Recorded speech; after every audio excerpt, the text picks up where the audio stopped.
I've been reading a whole bunch of the recent Epstein files, and we might have to just burn this nation to the ground.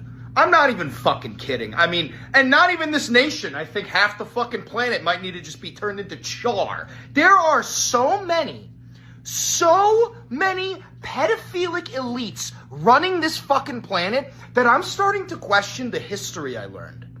I just found out fucking Macmillan or McGraw-Hill, all those fucking textbooks we grew up reading. Ghislaine Maxwell's father fucking owns the publishing company, man. How the fuck am I supposed to trust that the sky is blue when now I'm finding out that fucking every single world leader is part of an elite pedophile cabal? Hey, guess what? Hey, QAnon. Hey, Alex Jones. Hey, you tinfoil hat-wearing motherfuckers. You were right. You were right. The only issue is you fucking voted for the pedophile cabal. Why? What are we supposed to do other than I'm going to keep doing what I'm doing. I'm going to scream bloody murder, so I'm covered in fucking sweat right now. MAGA, the pedophile cabal you've been bitching and moaning about for the past 50 fucking years is real. And it's at the top and you voted for it! It's the Homeless Left with Matt Weinglass and co-host Craig Pasta Jardula, Kelly Lane. Episode 164, The Mossad Files. And a real fake news update. And here's your host, Matt Weinglass.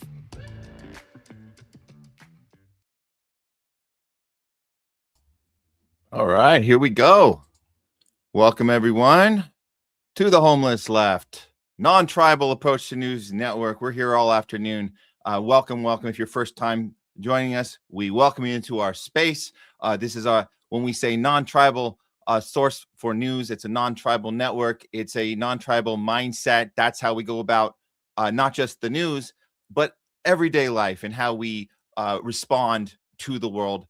And what better way to be in this space right now, in this mindset right now, with everything going on with the Epstein files. We're just going to call this episode the Mossad Files, because that's what they should have been called the whole time. It really isn't about Jeffrey Epstein, is it? It's really about the network behind Epstein. And that's the conversation you can only have if you're outside of the tribal politics and the duopoly and the two-party clash and the let's be mad at each other, let's be mad at our neighbors, let's have the Democratic Party only get angry when they realize Trump is indicated. Let's just go after him since he's the source of our problems. Likewise, on the MAGA side, let's just go after Democrats when they reveal to be the source of our problems.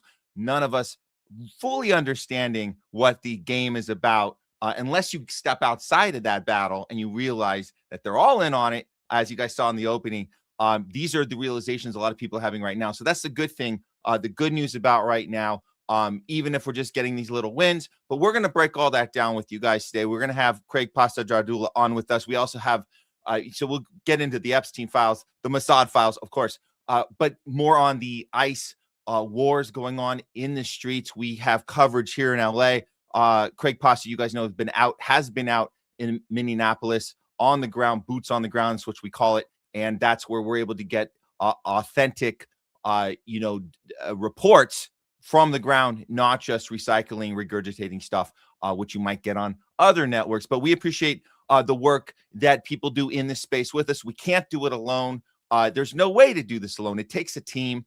This is a community, and just wanted to explain to you guys one more time, if you haven't figured it out yet: community, good; team, good; tribe, bad; cult, bad. You're starting to understand the language. Let's be good on the language, because language can get confusing sometimes. So when we talk about being in a space where we need each other, we need your guys' support. We need multiple investigations going on. The Epstein files get dropped and you have 3 million documents to look through. Obviously, one person can't do that job. So we have to, work together. So when we talk about what this means, we're not a tribe, we're a community. What's the difference? A community does not give you a list that you have to do check boxes and check marks on those check boxes to get in the door. We don't play that way. Also, you're allowed to ask questions. You're allowed to have critique of the thing that you're in. And you're also, get this, this is also very important. You're allowed to go outside the community and get involved in other communities. Wow, imagine that. Imagine that you're not set in this space and you can't go. How dare you go over into that meeting or into that party's that third party is having a little gathering. How dare you? No, you're welcome to come and go anytime you want. Again, that's what makes it a community and not a tribe. Tribes will tell you if you go out that door, you're screwed. We will not let you back in this door. That's how cults work. You guys know the deal. Okay, so with that, let's stay in that mindset today as we piece through all this stuff. And I just want to make sure, if you guys, again, if you're joining us for the first time, thank you. We just want to know that if you're on with us on Rumble, that's been our home base for 3 years. We're almost at the 3-year mark, I think. Yes, I think we're coming up on that in a couple months. So it's been our home base. Obviously, the surveillance state isn't our friend, but at least they don't pull the plug on us over on Rumble. We're on YouTube. They do like to pull the plug on us. That's why we had to start another channel called THL Presents. The Homeless Left is not on YouTube anymore because we were told our conversations were too dangerous for the community. We can't talk like this. We can't be non-tribal. We have to all be on team good guy versus team bad guy. You guys know how that works. So this channel has been the only thing that's kind of kept us going in that space, which is because of you, because you guys have helped us elevate. We've only had that channel. The THL Presents has only been 1 year, and we've come a long way just in that year. And if they take the channel down again, guess what? We just start another channel. That's how we do it. Because you know what? We'll never run out of names. That's right. We'll never run out of names. Okay. And then if you're on with us on Facebook, that we decided to throw that up on my Facebook page. We're still having a trouble streaming this on the Homeless Left Facebook. There's some weird tech stuff going on there. Whatever. But if you guys see it on my scroll, welcome. If you're in this space here for the first time, again, welcome. We'll be on for the next 4 hours. So you're in for a treat today. You guys can also, when you comment and you engage with us, we appreciate that. We will engage with you later in the show, little talking back. And that's important because you guys aren't just grabbing a bowl of popcorn and kicking back and being entertained. You're also participating. We want to give you the tools where you can go out there and you can start your own conversations. You can have your talking points. You can have things flushed out where you're at. And maybe, just maybe, you start planting seeds with people and letting them know how dangerous tribal mindset is, how dangerous it is to be in just one team. Even when that team gets one thing right, that's not good enough to be right. That's not what we're going for. We're not going to win. We're going for justice. We're going for humanity. It's a big difference. And once you get out of we're in the middle of a championship, red versus blue, East versus West, whatever the hell sports game they're trying to set up. And we understand this is not that. This is not about winning a championship, Lakers against the Celtics. That's not what this is. This is about doing what's right for humanity. We align with people. We don't have to agree on everything. That's the point. But we all have more in common than they want us to realize. Once we figure that out, that's when we can actually make a difference and fight back against the people we really need to be angry at and skeptical at and punching up at. You guys know what that means? Punching up, different than punching down. We're going to punch up. That's what we do in this space. Stick it to the powerful, stick it to the elite. That's what we're doing here. And there's more of us than them. And that's the point. And that's really the only thing we have is the numbers. So we have the numbers. Thank you guys for bringing the numbers here with us. And let's keep the show going today. Let's kick things off with, we always like to start the week off. This is our Tuesday show. And just so you guys know, we're on twice a week. It's Tuesdays and Thursdays. So this is kicking off this week. We always like to kick it off with a real fake news update. So let's get started. Here we go.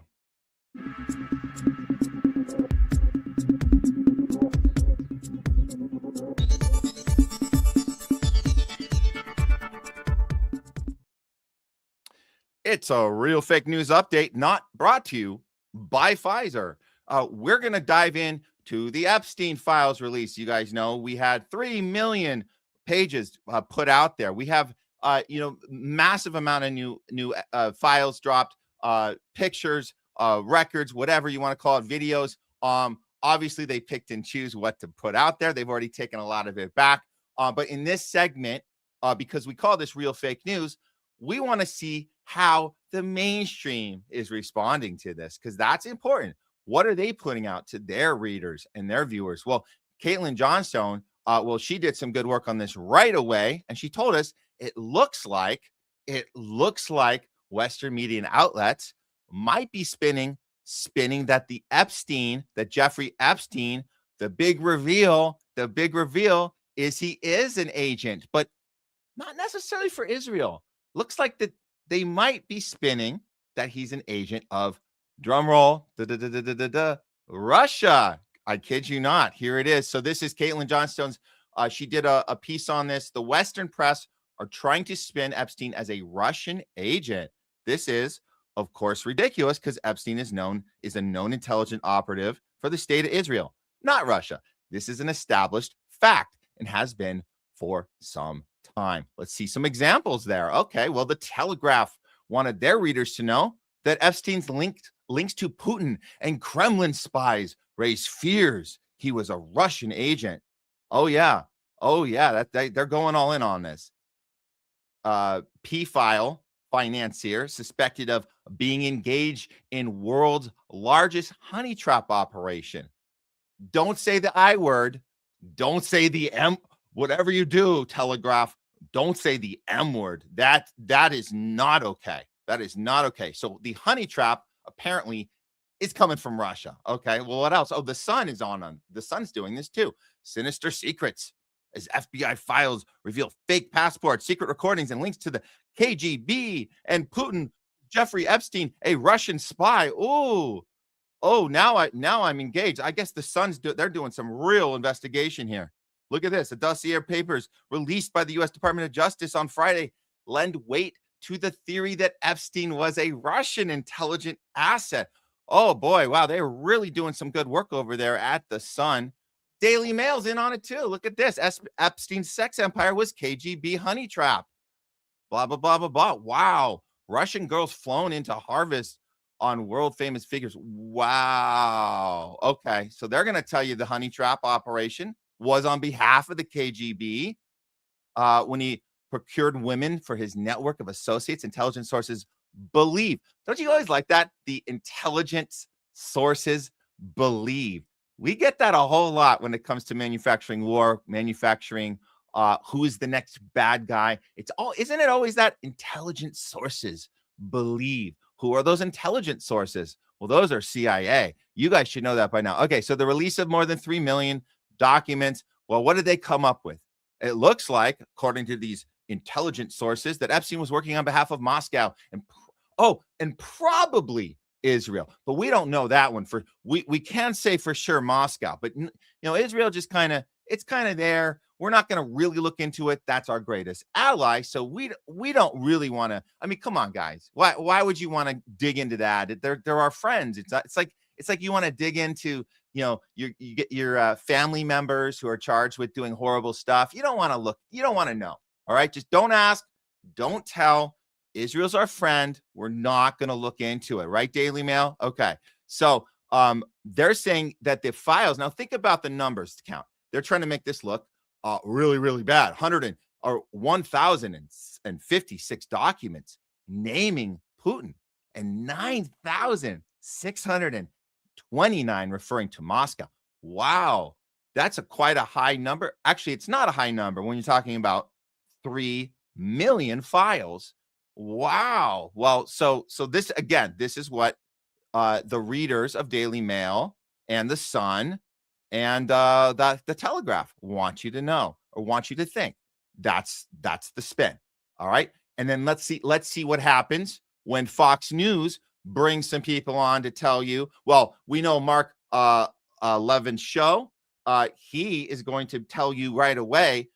Why are you even care about this? Why are we even looking at this at all? We can't waste our time on Epstein and other stuff that are going on here that some people want us to focus on. I've about had it with all that stuff. We better focus on who we are, what we're doing, where we want to take the country, and what they want to do to the country. Mr. Speaker, God bless you, my friend. I appreciate you very, very much. Oh, and he appreciates you too, because that's what he needed. He needed to come on the show so you could tell him, yeah, we're all with you, man. We don't want to talk about any of this. This is all BS. It's a Democratic hoax. They're trying to bring down Trump. We're bored. It's boring, right? It's boring. That's to quote Matt Taibbi. It's just boring, guys. At this point, why would we even want to see any of this at all at this point?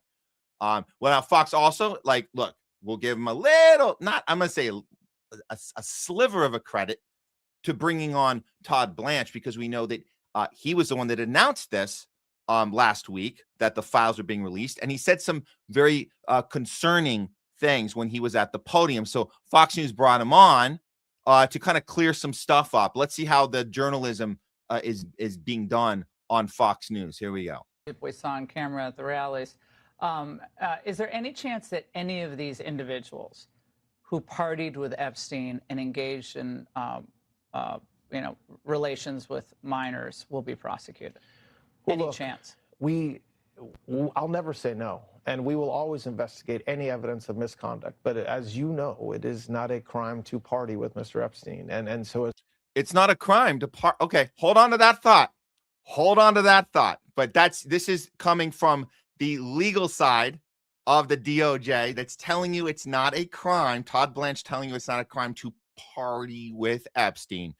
He thinks that's going to work. Well, it'll work on Fox News because you're not going to get too much pushback. But just keep a mental note of that one. as horrible as it's not a crime to email with Mr. Epstein, and some of these men may have done horrible things, and if we have evidence that allows us to prosecute them, you better believe we will. But it's also the kind of thing that the American people need to. Okay, and I just want to pause that one. He said, if we have evidence that allows us, let's just think about that word, allows. The evidence allowing, or the people controlling the evidence allowing? So if we have it and it allows us, is he talking legally? I'm not so sure that he's talking specifically legally. There might be more to that part of the story about what's being allowed. Just throwing it out there, because it's not the first time he's used this language. He's been repeating the language of what is being allowed. So just keep that in mind when you hear, because he says this a few different places a few different times. But okay, let's see how the journalism gets done at Fox. To understand that it isn't a crime to party with Mr. Epstein. It isn't a crime to have Didn't look like Lunches that's all Island. that was going on some of those photos. I mean, if the photos could speak, some of them look pretty bad. That's right. And unfortunately, photos can't speak. And so Man, she really walked into that, didn't she? She really walked into that. Yeah, I'll take you at your word, since you know the law and I don't, that it's not actually a crime to hang out and party with Epstein. But if the pictures could talk, but they can't. So we're kind of at a dead end here. We tried. I mean, we really tried. I mean, she's going to go home and be like, I really tried. I asked him a good question, but he corrected me. You have to be corrected sometimes by your guests. It's important. Like I always look for, if somebody comes on our show and just wants to correct me on something, like if I get confused and think, Israel's not our greatest ally, it's nice if somebody comes on and just kind of gets me right, gets me thinking, oh, I'm sorry, I thought they weren't our ally. Thanks for getting me right on that one. So that's good job over there at Fox. But luckily, Representative Ted Lieu called out Blanche on a more level, legally, on a legal level, and this was good. We saw this drop a couple hours ago. Check this out. So why are Republicans so interested in Bill and Hillary Clinton? It's because they're trying to distract from the fact that Donald Trump is in the Epstein files thousands and thousands of times. In those files, there's highly disturbing allegations of Donald Trump raping children, of Donald Trump threatening to kill children.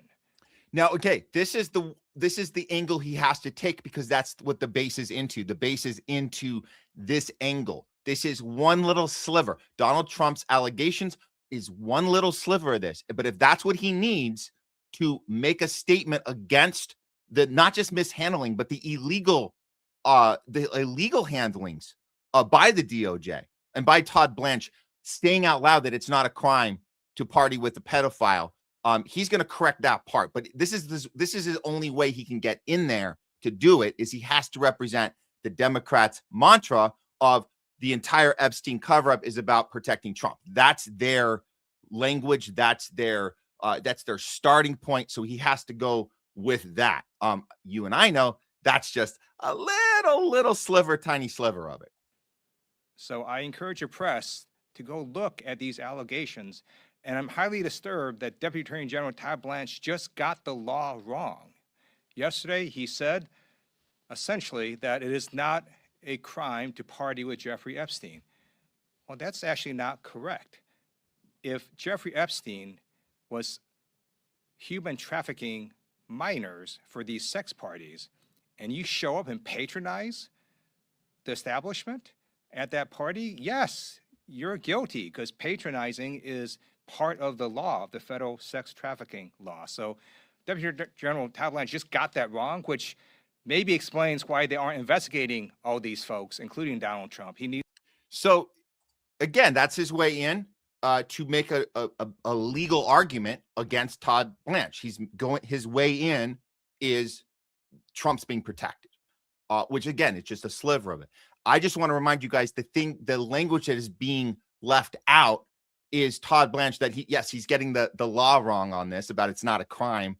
But the part that people are skipping over is when he says, and he says it a few times now, that the evidence will allow. You can be darn sure that we will prosecute based on if the evidence will allow us. And I just think that the allow word is saying something beyond the evidence being the thing that allows it. There's a mechanism behind that evidence that will allow or not allow. So just keep that in mind moving forward. But at least we're having a little bit of discussions here. But make no mistake, guys, the media is making their maneuver, whether you're part of the Democrat side, which is we got to go after Trump. We don't really care about victims. We just care about getting Trump.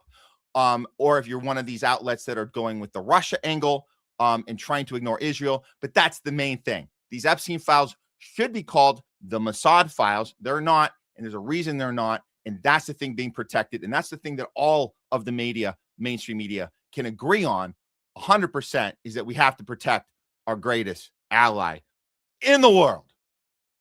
This has been a Real Fake News update, not brought to you by Pfizer. Okay, moving on, guys. I think we're ready.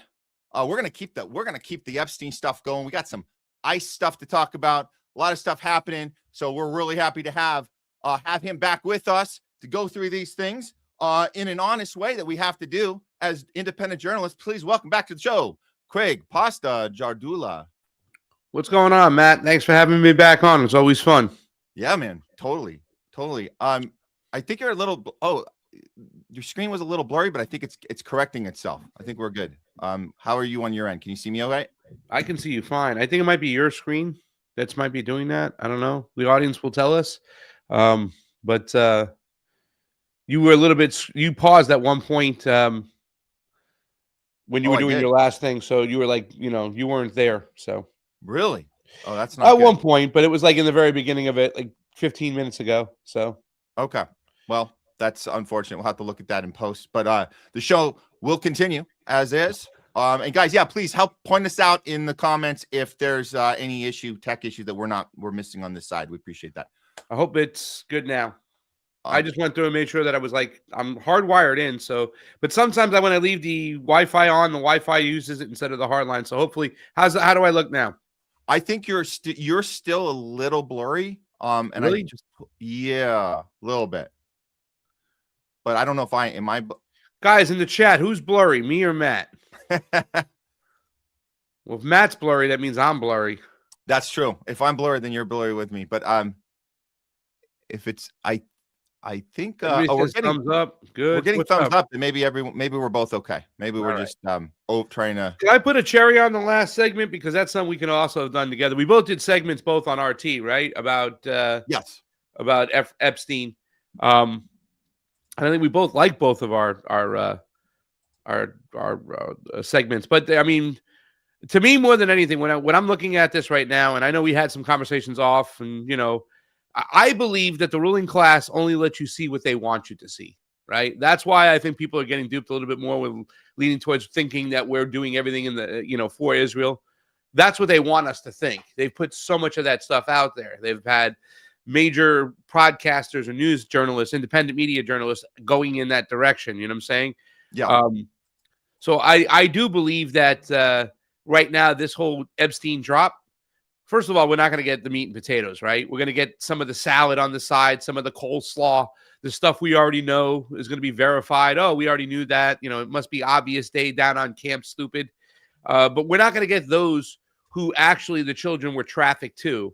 We're not going to get those who used our children as currency. You know what I'm saying? The fact that this new drop came out, nobody's really pointing out that Leslie Wexner, I believe his name is Les, they call him, right? He, once again, there was just only a little small stuff about him. Now, I haven't been able to go through the 3 million pages entirely. And from what I understand, that they're making you put an age verification to go in there and get them, so you can't use AI or something to do some combing for you. So you have to do a lot of groundwork yourself. But we're not getting what we really need to get. And at this point, it seems like the ruling class has milked everything they could out of MAGA, right? So they're going to throw him down the toilet and then either usher in a third-party candidate or a, Gavin Newsom, right? Or use this right now to eventually just usher him out and get J.D. Vance in there and get the technocrats pumped up as much as we can. But we're not, what we're seeing now, I think, is just a muddying of the waters. A lot of accusations, the part when you said, it's not a crime to take a picture with Jeffrey Epstein. Technicalities, is it really a crime to take a picture of Jeffrey Epstein? It might be disgusting that you're hanging out with him, but is the Noam Chomsky picture with Epstein illegal? It's not walking through the streets of New York. Can't be prosecuted for a picture, but it's enough to bring in for questioning if you're talking about a time-stamped hangout with a known pedophile at the exact time that's happening. You would question. You would go in when they do raids. We know. I'm not denying that, but just because you took a picture with the guy doesn't mean that, you know what I'm saying, that means you're guilty of something. That's all I'm saying. We need more than that. We would need real good police work. We would need good investigating that we're never going to get. And we would need the ruling class to have their grubby fucking hands over it, because a lot of those operations, when they went to Little St. James Island, when they went to his place in New York, when they went to New Mexico, that was the elites making sure any evidence against their clan was destroyed. And that's what I'm trying to say. If there was any serious evidence out there against some of these people, it's all gone. It's destroyed now. You know what I'm saying? And we're going to get a lot of accusations that are going to be used. Seems like political, hits and stuff. And I don't like Donald Trump. But that one thing where it says where he was measuring the girls, to decide how much they were worth. I mean, that's just like that seems like they're putting out there so over the top to make people start going, this is, what do we believe now? You know what I'm saying? They're making it so confusing. So, I mean, I don't know where we're at with these things. There are a lot of things that are out there that a lot of us knew, you know what I'm saying?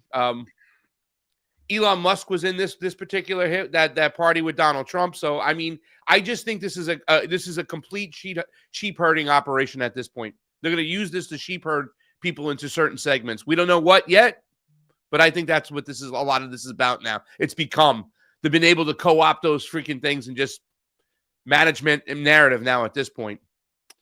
Okay, so look, multiple things can be true at once. So, like when you say that they will only the ruling class will only give us the thing that they will only let us see what they want us to see. Okay, we'll see the thing they want us to see.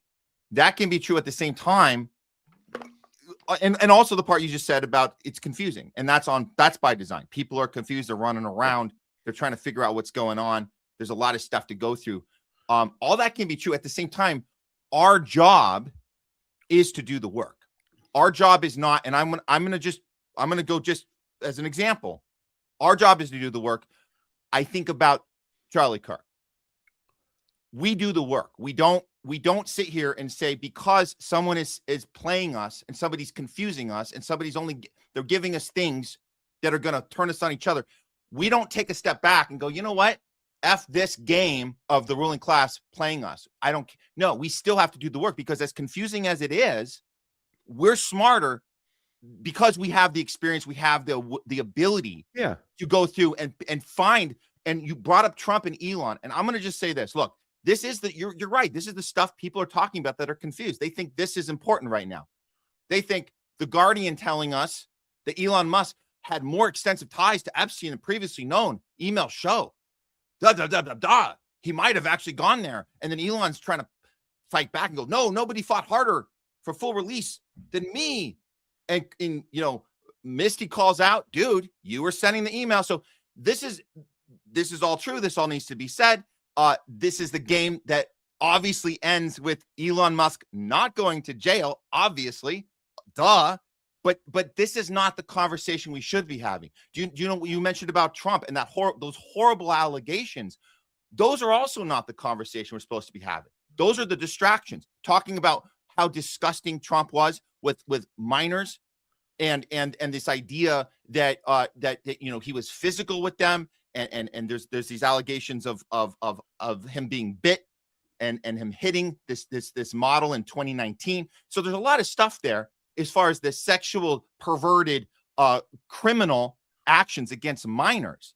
And it's all real stuff that we should go, wow, this is pretty gnarly. But the stuff we should really be talking about, Craig, is the stuff they're not blasting on the Guardian, the ones that they're not throwing out there to the Democrats versus Republicans. The stuff we should be talking about is the Mossad stuff, is the Israel stuff, is the Trump being captured within his presidency. Those are things, and I know we've known this already. Once again, what the ruling class will let you see what they want you to see. They will make you believe what they want you to believe. But Craig, what I'm saying is, and hold on a second. When you talk, these are the things we should be looking at. No, once again, I've made the theory before. And Jay Scott, who's not here, who thinks it's another entity when he talks about the Vatican. We think it's one global cabal. There could be a reason why they're making us believe that it's just about Israel and we're their little puppet. I'm just saying so many things could be twisted.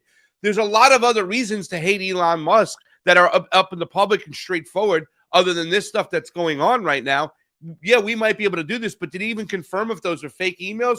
What did the emails say? Was there a criminal action? He was caught in those emails? What I'm saying is that they might be planting stuff at this point because they want you to feel that way. There's plenty of other reasons to hate Donald Trump or want to impeach him or want him to go away. You know what I'm saying? What I'm saying at this point is that this whole operation now with the Epstein files is so fucking tainted, Matt. We don't know exactly what to believe. And I'm not saying we stop doing the work. I've never said that. But we have to be understanding about the fact that this could be bait and switch, cloak and dagger, whatever you want to call this shit right now. I don't even know what's going on. And the FBI even admitted to some of this stuff. A lot of these things are accusations without evidence. And people are putting forth the ones that are just complete accusations, like a Stu Peters, as if they are 1,000% true when they could be fake and political hits. That's all I'm saying. There's been fake documents for sure, and they get called out immediately. There's AI checking going on Twitter all the time. I've scrolled through. I've seen the ones. There's this one. I'll just give an example. There's this one. I don't even need to show it because it's not real, but there was one going around about Trump having a preference against African-American. I saw that when we talked to one. That seems like such a thing. And once again, I'm not saying the guy isn't racist, but you're telling me that one doesn't look like it's planted for people to really hate him as a racist. I don't know. You're playing catch up. I'm trying to tell you, we're going ahead. We're going to get ahead of this. No. You're playing catch up. We already know. Okay, great. We don't need Trump to be a racist or not a racist to know that was fake. I'm saying that the fake stuff is being called out. The stuff that's real, that we need to talk about, that's not being talked about on mainstream at all, because they're only talking about how disgusting Trump is versus, and the Democrats, and they're going to go after him. And then everybody on the Trump side thinks it's a Democratic hoax, and the Elon stuff. That's not what we should be talking about. We should be talking about what RT put out immediately. RT was the first to tell us Trump has been compromised by Israel. These documents are 100% accurate. We can spend all day today talking about AI documents, about racist comments that were made or not, or sexual allegations that are true or not, or we can look at the way our entire government is compromised. You guys can have to go look at that. I'm not zooming in on it right now, but I'm going to tell you what the Patriot Voice broke down going through this exact document that RT told us Trump is 100% compromised. I'll just break it down here. Holy guacamole. This is a bombshell. It just came out today. Freshly released Epstein files from the DOJ, which has been deleted now. According to the confidential informant, in 2020, Trump has been compromised by Israel, and Kushner is the real brains behind the organization and his presidency. Mind you, this was in 2020, so you can see what his second presidency has turned into, with MIGA being the order of the day. It makes perfect sense. It confirms that Trump is really just a puppet, not running anything. He is taking orders and direction from people like Kushner on many things, especially foreign policy-wise. This is what many already knew to be true, but to see it in these files is shocking, as is Kushner's confirmed direct involvement. It gets even worse. Close Trump confidant and Epstein former lawyer Alan Dershowitz, who has been to the island many times, is named as well. CHS believed Dershowitz was co-opted by Mossad and subscribed to their mission. If this isn't confirmation, I told you so, of the century, then I truly don't know what is. No wonder they already deleted this batch. So thank God Patriot Voice and others are out there grabbing this stuff, because you can't, if you go there now, it's already gone. Yeah. Trump doing the bidding of a foreign country is treason at the absolute highest levels. It's what, and many others have been saying for a while, we are completely an occupied nation. This is the real Great Awakening. This is the conversation we should be having, Craig, because this is the one they don't want us to have.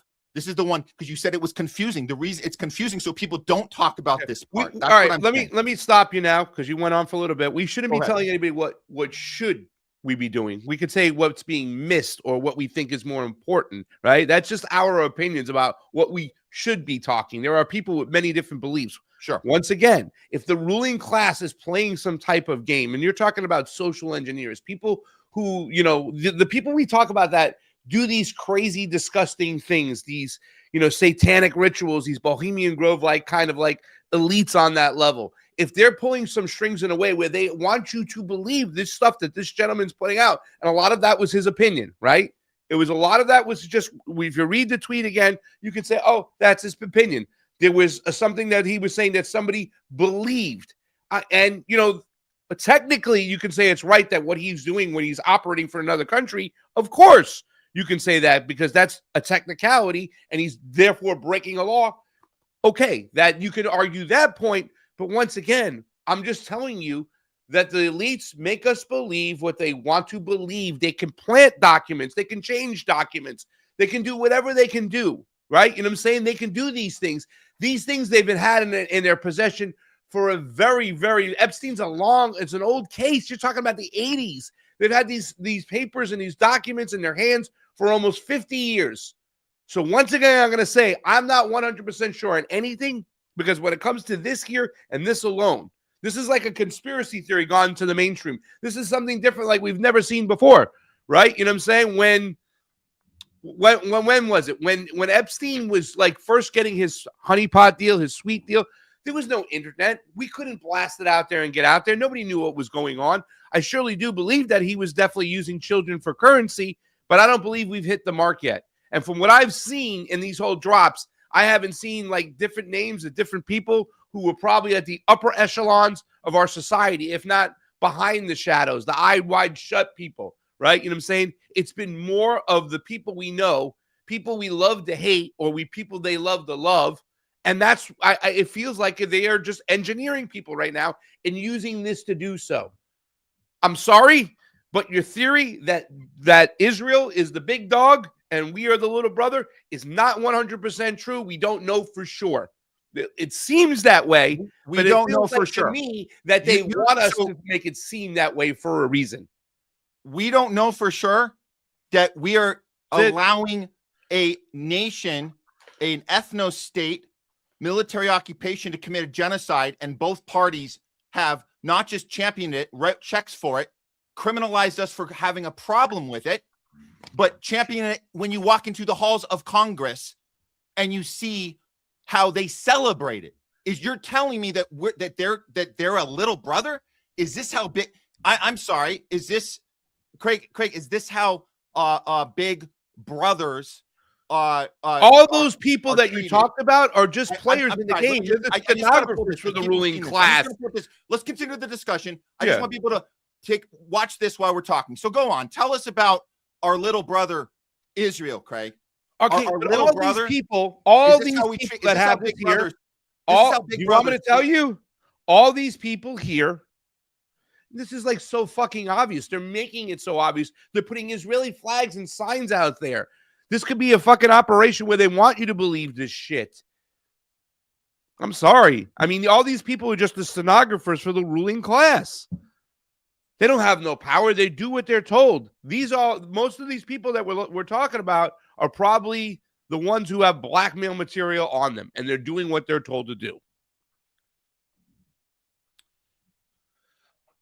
So you're going to double down on the fact that we're not occupied by a foreign nation. I'm sorry. What I'm saying, it's not about nations, Matt. You're not listening. It's not about nations. It's about individuals. We're moving away from nations and moving to individuals, controlling all the resources, and all the major countries in China, in Russia, in the United States. This is not about nation states anymore. This is about individuals, bloodlines, families, those people that you talk about all the time. That's who's calling the shots. That's why they might fake it or do whatever or want you to get mad at a nation state for a certain reason. I don't know. That's what I'm saying. It's not about nation states anymore. It's about the oligarchs versus the rest of us. Okay. Period. Okay. So That's my belief. while you're busy going through this or basically being done and analyzing that they gave us this stuff because they just wanted to create confusion. We can't take any of it seriously.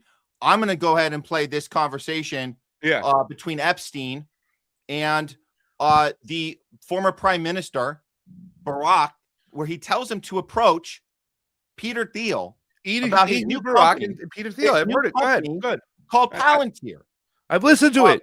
And I'm sure they just gave this to us because none of this is really substantial, and Palantir isn't running our entire military operation. Palantir is more away from a nation state, and it's an individual, right? It's a group of individuals. Here's how much power Epstein, as an agent of the Mossad, had as far as bringing tech in to our foreign affairs and our foreign policy, not to mention our domestic policy right now in Minneapolis and beyond. Here's the roots of it right here. He thought there was two cyber companies. Look out, and even though I know Peter, I've never met Peter Thiel. And everybody says he sort of jumps around and acts sort of strange, like he's on drugs. Smoking, yeah. Yeah. He looks under drugs. However, he has a company called Palantir, P-A-L-L-E-N, T-I-E-R. Palantir is Peter Thiel's company. And look out. Obviously, he can't spell, but Palantir, P-A-L-A-N-T-I-E-R? Yes. How you write Thiel? T-H-I-E-L-L-Y? T-H-I-E-L. L-L-Y? No. T-H-I-E-L-L. Okay. So he thought that Peter would put you on the board of Palantir. Peter Thiel is one of the best. I've never met him. He's going to come here next week. So I wanted to talk to him after I talked to you. Okay. He and Andreessen, it's called Andreessen Horowitz. Andreessen Horowitz, they pay Larry $1 million a year just to advise them. Andreas and? A-N-D-R-E-E-S-O-N,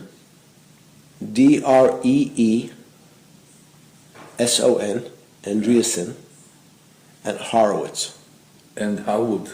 H-O-R-O, Horowitz. What they are? It's a lobbyist. What they are doing? They are the biggest venture capital people in Silicon Valley. What, bigger than Sequoia or Kleiner These Perkins? are the new Kleiner Perkins. Everybody, these are the smart boys. Mm-hmm. So those two companies right away, in terms of, I said that we need now in the next 3 weeks if you're going to leave. So that's from TRT World. A good way to grab that right out of the files.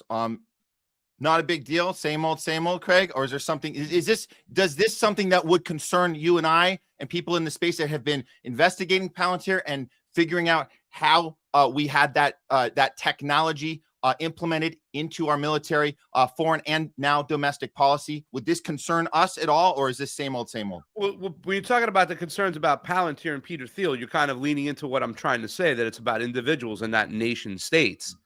Sorry, there's an ambulance outside if you can hear that. No, you're good. That's loud. It's leaning into individuals and not nation states. But once again, the reason why they're putting out this stuff out there is I believe they're manipulating the whole situation and want you to feel and think a certain way. And who knows what their reasons are. And listen, at the end of the day, even still, we're supposed to abide by the marketing. Like AIPAC should have been thrown out of our Congress. Anybody with dual citizenship should be thrown out of our Congress and Senate. You know what I'm saying? If the president serves another country, he should be impeached. Like all that still remains the same. I'm just saying that we have to be wary of the manipulation that's going on with these files right now. And I will still stick to the point that we are moving further away from nation states. This is about individuals now. After COVID, everything changed, right? After 9/11, things changed. After COVID changed, I mean, things started getting really, really serious. And I think the new world order is being implemented, you know what I'm saying? And obviously, at times, they want you to believe that the majority of our problem are the Zionists. So, I mean, and on paper, they're not good at all. You know what I'm saying? They're bombing children, whatnot, but who's zooming who is still, it's still up for grabs for me, at this point. I'm just going to be careful of being manipulated. And with the Epstein files more than anything, like I said, there's a lot of things we know, but it seems like right now just a sheep herding operation at this point. It's about narrative management and public manipulation. The social engineers are out there doing it again, and anybody who was really in those fucking files at one point, or we had evidence against some serious people, that shit's been removed and gone and thrown away. This is Trump's own Department of Homeland Security, right? This is his own DHS. This is his own DOJ. They're releasing stuff on him, and then they take it down. Doesn't that seems like they're just fucking with you? Well, you're giving. I feel like it's a poker player at the table, Matt. You're giving trying to make you bet into me, Craig. You're giving way too much credit to the power of the DOJ, as if Trump. You're sounding like one of these vote blue no matter who's saying that Trump has gotten in and now he's got his people in these positions of power and they can do whatever the hell they want. I don't think that's not the message I got from Todd Blanche. I got the message when he said the thing that will allow us to go, we will prosecute if the evidence allows us to. And the allowing, I believe, comes from a higher mechanism. They're not calling the shots. And you want to, and it is confusing. Why would they put all this stuff out and take it back? I think there's an absolutely good chance that this is what you call nudging people in the right direction. Netanyahu talks about this all the time. We've covered this on the show. Yeah. He sat with his influencers, his TikTok influencers, when he was working on the Ellison deal. And he said, TikTok will be the greatest asset for us, the greatest find for us. And it's going to happen. And then it happened. And here it goes. We got TikTok. The next one is what? It's Twitter. We just have to nudge Elon. What is nudging? Is this nudging? It looks like it could be. Is Trump getting all ready to bomb Iran? The Mossad operation? You guys know this. We went through all of this. The Mossad operation on the ground in Tehran, setting the precedents, getting the manufacturing. The every single time a bomb drops, where does that money go to? I'm saying Trump was supposed every time a bomb drops, where does that money go to? Trump was supposed to bomb Iran yesterday. He didn't. Is this a nudge? Is this not my language? It's a theory. I get it, and it's a good theory, but we don't know for sure, do we? Okay. It's a great theory, and I'm not just throwing this out of my ass here. And I'm seeing we have. I said that, right? Like I said that in my piece. Like, is this about them pushing Donald Trump he's dragging his feet? It could be so many different things. Okay, but right now, what you're not seeing is that they've had these papers and they've had this stuff for so long that they've could have twisted, manipulated these things, add things, take them away, do whatever they want to do to push people to nudge us. They did manipulate. You know what they did? They protected the criminals by redacting their names, and then they exposed the names of the victims, and they did that on purpose. Some people like Ro Khanna are trying to give them the benefit of the doubt and saying it was an accident. That was on purpose. I will correct him on that. They purposely said F you to the victims. This is all you're going to get, and now people have all your information. They have your phone numbers. and they have your addresses, and they They can have your find you. names. Yeah. And that's and now that's the the nature Mossad that knows are where you're at. Yeah. but the information is still out there. Listen, let me do this. I'm gonna go back in time by 6 months. We should go to ICE because I don't think we're gonna come to an agreement on this one, Matt. And I gotta do one both more. been doing some great work in the streets.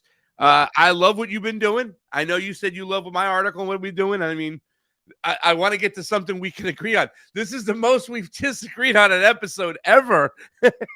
No, man, we harshly disagreed on Charlie Kirk, and I said at the top of this, I have the same. I think about that one during this because I know that at the beginning of Charlie Kirk, what I did right away is I started doing the work. I started looking at it, and I was really, honestly, I was really like frustrated that there were people saying, anybody talking about Israel right now is just trying to.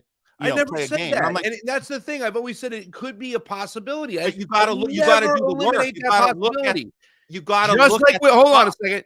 When it comes to this situation, when it comes to Charlie Kirk, the situation, we don't know who's deep down the hide hole pulling the strings, man. That's all I'm saying. I'm not saying that everything you're saying is not a possibility. We can't. You're misreading. You're misunderstanding me. I'm just saying that we don't know who's zooming who. That's it. Eyes wide shut. Still have to look into it. They got mask on. Look at it. They're in the shadows. I never said we shouldn't look at it. I was looking at a ton of Matt. I made my first channel that the Convo Kachamin fee when we got popular was from doing the Epstein stuff. Trust me, I didn't sleep for 3 days after I heard the John Podesta beating the kid in the shower thing. Like, that stuff was dark, and it was not all this stuff out back then. We couldn't get all this information online and everything. The Department of Justice didn't have a Twitter handle. You know what I'm saying? Like, we were getting stuff off Q drops and all this other stuff, or 4chan stuff, and like looking at all stuff it was so fucking hard to find stuff back in the beginning. So I've looked at all the stuff. I have a video. It says Jeffrey Epstein and the Mossad family ties. Definitely worked for the Mossad, but did he also work for the CIA? Did he also work for the FBI? Did he work for all of them? Who was calling those shots? You know what I'm saying? It's like, I don't know. No one's saying they're all connected. Obviously, CIA, FBI, Mossad, they all work together. What's the point is, you're going to make Mike Tracy mad right there because he's, no. Okay. Look, we'll go on to ICE in a second here, but I got to do just one more on this. You got me one more. Go ahead. This is about 6 months ago. Yeah. This is and everybody should know that you're doing this because you're pissed off that the Knicks beat the Lakers, so now you're going in hard to try to get some revenge. Go ahead. Totally unrelated incidences there. I know, dude. I'm trying to be funny, dude. I know. Okay. This is important for historical context because I think we do agree that we obviously knew a lot of this. Obviously, Pizzagate is 10 years old. We've known this stuff. Now I think we're more allowed to talk about it without losing everything we have. But let's just go back just 6 months ago. The show Going Underground. I know this journalist he's been on RT several times. He's interviewing ex-Intel officer Ari Ben Menashe, and what he's telling us, this ex-Israeli Intel officer is going to tell us in detail how not just how our presidents have all been captured before Trump, but specifically Epstein being a power player and controlling our foreign policy this entire time. This is very important to see now. Again, this was 6 months ago before this 3 million file drop. Let's check it out. Believe in any way that the genocide in Gaza is being prolonged by the late Jeffrey Epstein? I certainly believe that the Israelis are making sure that the Americans do not stop them from the killing in Gaza. I believe that the American government is sort of trapped by the Israelis. Jeffrey Epstein is one of their tools to trap them. And what do you think of Dershowitz's denial? Hold on a second. I want to give you an example. Bill Clinton, President Bill Clinton, Ehud Barak met Arafat in the 90s, and there was no deal. The reason was Epstein. They were being blackmailed by Epstein. Ehud Barak was also a friend of Epstein, the prime minister of Israel at the time. But he was being blackmailed by the Israeli right wing as well. And they stopped an agreement with Arafat. They were about to reach an agreement there for a two-state solution, but that was stopped because of Epstein. They were both being blackmailed by Epstein. And so Jeffrey Epstein, in a way, presumably being used as a tool by the Israelis, helped to change the course of history in this region I'm speaking to you from. Of course, a change thing. And they trapped a number of U.S. presidents by using Jeffrey Epstein. And it wasn't only about sex, it was also the money issue. Where was the money coming from? Yeah, it's the financial links.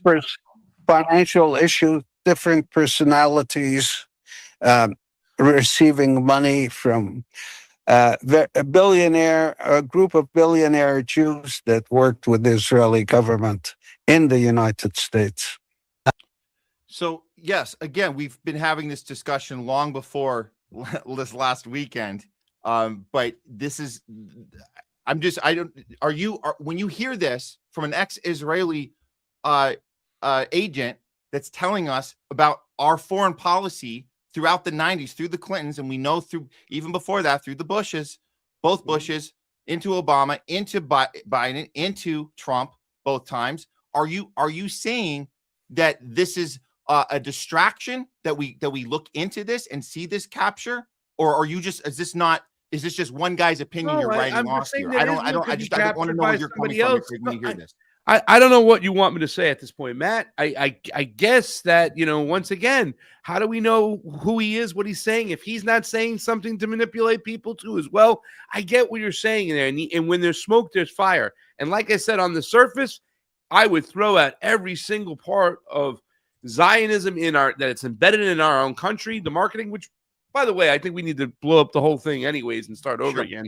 I kind of got that mentality of where we're at. But, I mean, all I'm saying is that this is about individuals, right? Like, before Israel, who was calling the shots? Why did Israel have so much power right out of the gate that they were able to manipulate things so much so quickly? Because I feel like it was a land and a tool and a movement and a geopolitical ideology of the ruling class. You know what I'm saying? I don't know. But at the end of the day, like I said, when you look at nation states, the West and its oligarchs and its corporations make so much money right now as well, just as much as those rich Jewish billionaires that gentleman was talking about.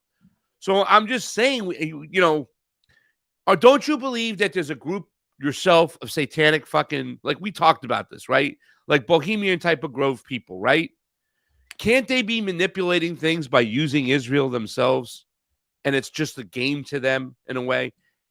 They're definitely using the Jewish people, just like they're using Christians and they're using Muslims. The whole thing's playing everyone on each other, creating wars and tensions, creating this superior race, the chosen ones. Yeah. And gathering them all together and putting them, you're literally gathering them all up and putting them on an island. That would be like the definition of losing the civil rights movement, right? If we did that, can you imagine if segregation won out and we're like, let's just gather them all up and put them on an island? That's what they did.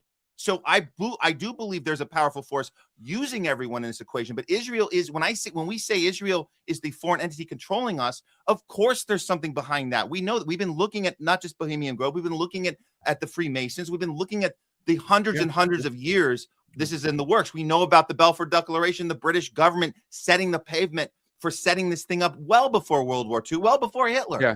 So we know that there's a chronological order, there's a historical context as we piece it together. But right now, make no mistake, I just want to challenge your theory of that we could be the big brother and Israel the little brother. It doesn't check out with any of it. That doesn't check out at all. And I'm not saying that these other things aren't controlling behind Israel. I never really I'm said just that we saying- could be the big brother. I said that Israel was not the big brother. Once You again, said they I were believe a little brother. It's not. None of this looks like. Any well, when I little say brother. little, I meant by None of it. small population. What I'm saying is that it could be, in my mindset, it could just be manipulation by oligarchs manipulating the West, manipulating Israel, manipulating all these things. You know what I'm saying? So I think it's almost kind of like a moot conversation to say who, what came first, the chicken or the egg? Who's zooming who's controlling who, right? It's just individuals at the end of the day, I think. So yeah. Well, the people controlling Israel, the people that are doing these satanic, the stuff that it's so hard to even process. Yeah. And then this one, I know this one had come out. I actually read this one right before going on RT, and it was actually made my stomach turn. Go ahead. I'm just gonna put up the assessment of it, but this is what it says. Shadow of Israel breaks this one down. If you guys have seen this document, it's the Epstein files reveal something straight out of a horror movie. George Bush Sr. allegedly AR'd a male victim while he was also subjugated to a ritualistic sacrifice in which his feet were cut with a sword. The victim also states he witnessed a baby being dismembered and their intestines removed on a yacht. He says the people on the yacht ate the feces from the intestines. Now, we can sit here and say, is this a ploy for them to make something up and get us all talking? I don't see anybody talking about this. I see this one kind of getting thrown aside because it's so damn disgusting, and it does remind me of the Pizzagate stuff, and it does make me believe that everybody was right about Pizzagate, and I think this kind of backs up your notion that this actually goes beyond Israel. This is something so dark and so disgusting and so sadistic that if we even let it into the lexicon of what we know about our history and who we are and what our relationship is with the rest of the world and who runs the world, it would put everything upside down, and we'd have to rethink everything. That's what this is. And again, like, you're right. They put it out. They know it came out. But what do we do with it? Are we supposed to say, because they greenlit it? So we're supposed to say, or is it part of the confusion where we're like, what do we do now that we know this is a thing? Well, what we need to do is still the same thing, is come together as people and dismantle every single part of our government and then get some real people in there, because we obviously know the system that we have is going to protect those in power. And I think those in power will just simply nuke the whole planet and go live underground for 20 years and think they'll come back up when the smoke is cleared. That's how crazy it is, right? It might be one of those situations, but it is all about disassembling the power structure. You know what I'm saying? The power structure needs to change. Once that changes, then we can get some real answers from real people. You know what I'm saying? I think that's the answer is the same no matter what, you know? And like, supposedly there was videos, like, this is the stuff that, supposedly the whole video, the laptop that was found, I don't think it was Hunter Biden's laptop. I would think it was somebody else's laptop, but this is something that Sidney Powell talked about. And she said some of the most hardened men that were in the military looked at some of the videos on what they found in the laptop and were throwing up. Like, well, when are we going to see some of those videos, right? How do you really, and right now they'll say it's AI, but how do you really confirm what was said in that tweet? We have to take somebody's word. It sucks, and I get it, but it's like, and I do believe stuff like that does go on. I don't know what to extent. I've heard about the Hillary Clinton video when she put somebody's face over her face, whatever, but I haven't seen that video. I have somebody close in my circle that has seen it. Yeah. Okay. Yeah. And it's one of those things that where you watch it, from what I've heard secondhand, it changes who you are. I'm sure it would. If it was, you know what I'm saying? I 100% believe this thing exists. This George Bush Sr. file is just one little piece of paper out of 3 million that we got. Isn't it like, to me, like they're releasing George Bush Sr. because he's dead, right? It's like he's gone. It's like you know what I'm saying? It's like they purposely give us stuff at times. They don't give us the red meat. Once again, we get a little coleslaw and a little salad. It could be 1,000% true, but he's fucking dead. We can't go hold him accountable. Well, what about the other people like George Bush? There's many more like George Bush. That would be a problem. Not holding George Bush Sr. accountable would be a problem if we were under the impression that he was this uniquely bad, sadistic apple, and now we can't hold him accountable. But this isn't about George Bush Sr. being a bad, sadistic, unique apple. This is about something much larger, Craig. So I honestly don't, and I get it. I Like, know. Bush I'm just is saying dead. the fact that they released it to me. No, you're right. Really, That's and yeah. that gives, and now we understand why would we have access to this now? And you're probably right. But regardless of why or when they did it, we have it. It's real, and we should be more concerned about prosecuting a dead guy, and we should be more concerned about revealing a function of how this ruling class you talk about, how this ruling class rules. How do they do this? How do these elite circles, how do they get into these places? Is it because they all just love doing horrible shit to people? Or is there a mechanism about elite? The mechanism is we blood brother our shit. This is like our days of, not our generation, but there are generations where you have blood brothers, you cut yourself and you put your hands together. That's what to me, that's what you do. When you're an elite, that's what you do. You say blood brothers forever. We've now seen each other do the most horrible shit possible that human beings could ever do. We've been in the same room seeing each other. Now we have our backs forever. That's what I think. So there's something there goes well beyond let's prosecute a dead guy, but let's look at the mechanism that creates this uniparty. It creates this thing where they're all in on it together, which we've been doing, both of us been doing excellent work on that this whole time. So this should be an important moment for us to take this and go further with. Let me just say this much in closing. I just really hope the one thing is that the thing I'm most fearful when it comes to the Israel thing is still that the word Jewish is used when Zionism should be used. You know what I'm saying? Because I do believe there's a lot of loving, peaceful Jews out there that shouldn't have a stain on their name because of what a bunch of Zionists are doing. And I think that we're getting closer and closer to where most people are going, nope, it's the Jews. And it's like, no, it's not. It's the actual ideology of a greater Israel is Zionism, right? Judaism doesn't fucking. I hope, you know what? I'm with you on that. We need people to be more aware of language choices. Zionism is the problem. That has to be the language. At the same time, could you guys get some thicker skin? Because guess what? We have to have it. When people say America sucks, we have thick skin. We know you don't mean that personally. We're not going to come after you with some legislation saying, if you say America sucks, you're saying something against white people. No, we get it. Our country sucks. We can say it too without being against the people that live here. So get some effing tougher skin. Ooh. We'll work on our language and we'll all agree that we're on the same side fighting the same horrible thing that's trying to control all of us. How about that? And that was the segment before the first segment. That was the Epstein wrap-up. No, this is the Epstein wrap-up. There you go. That's our Epstein wrap-up. See, that is true, though. That is true. See no evil. Bongino's not working for the administration anymore, right? He's back to work on his own. Yeah. But Kash Patel is just awful. And Karen Levitt is a hardcore Zionist. Hey, do you want to see Dan Bongino's first day back on the job on his podcast? Real quick.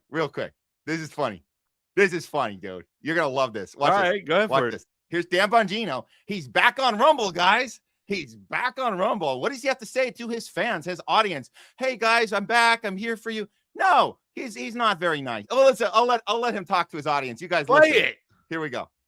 People I want to address are the grifters out there who mistakenly thought I wasn't coming back. Now, I am back. The Podfather is back, and I'm here to take back this movement. Hold on. This movement's been hijacked. Yeah? He called himself the Podfather? Yes, he calls himself the Podfather. Do you know who the Podfather is? Oh, my God. Yeah. Oh, my God. Okay, what do you have to tell us? We've been here waiting for your show to come back, man. Did you miss us? Jacked by a small group of dipshits and bums and losers who are nothing but doomers under the frame of accountability. I'm all about accountability. I just showed you what we did or what we didn't. Did I not? I'm not sitting here going, hey, trust me, bro. I showed you. If you like it, great. If you don't, that is absolutely your constitutional right. You paid for it to go out and go, that sucked. I would have done something different. Okay, but you didn't. You didn't do anything different. I'm not sure if you volunteered to serve or not, but you didn't. You sat in the front row with your popcorn, ankle biting, throwing this popcorn at the ring at two guys in there sparring away, fighting for this country while you did shit. You just talked about it. So you didn't do anything. Now, I'm back on the air. I'm not going to take on every single thing in one day in one show, but I'm telling you right now, your bullshit, I'm done with it. The grifter bums, all you guys are a class of doomers. Everything sucks all the time. You would have done it different. You didn't do shit. You did nothing. You didn't volunteer. You didn't ask. You didn't give up your show to do. You did nothing. All you did was bullshit people and say, nothing's happening. And then when we tell you, oh, it just happened, you move on to something else you say is not going to happen. And then when that happens, you move on to something else. You want to critique it, say you would have done better, step up. Step up. Go ahead. They got openings. Italians, Dan Bongino. This fucking guy, man. This guy, like, that was your job, man. You were supposed to work for us. And our job is to be loud about the things you're doing wrong. He should know better. Podcast. The Podfather. Come on, dude. Come on. He got the whole thing wrong. Obviously captured, obviously. Oh yeah, I found this. That was Cash Patel, Don Bongino said Epstein wasn't sex trafficking children. That's weird. The email says he was doing it and gave an address. Well, that's pretty specific. They're pretty bad. They're bad at their jobs, or do they get the talk? And this is the actual email. If you guys look, the one that says there's actually, if you go down to scroll down here, look, this is the actual, yes, this is an FBI file that he looked at, that Jeffrey Epstein was trafficking children. Yeah. Wow. I didn't hear him say that he wasn't trafficking children. I remember Don Bongino saying that he didn't what did he say? God. Well, that he did commit suicide or something, or the tape, he didn't kill himself. That was his big one. What was it? I saw the tapes. Epstein he killed himself, he said. Epstein killed himself. Yes. That was the big thing. Yes. He killed himself.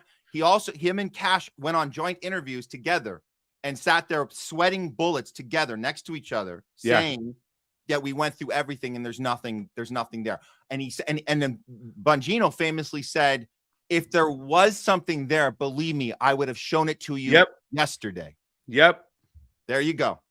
So I guess this was yesterday, or, didn't show it. Instead he's criticizing his people. But hey, at least we got this great moment from Pam Bondi. There you go. We ain't heard from these people lately. There you go. Kind of silent, I heard. Look at those smiles. I stopped following these assholes anyways, a long time ago. Wow. Look at that. Wow, good job, guys. You did the. Where's Robbie Starbuck, that little punk? Yeah. All right. Okay. Robbie Starbuck was like a cheerleader out there for them. Where you at, Robbie? He probably is saying, I shouldn't I haven't gone and looked at this stuff. So maybe you're doing the right thing, Robbie. I don't know. Yeah. Looking through stuff, it can never be a bad thing. Huh? Yeah.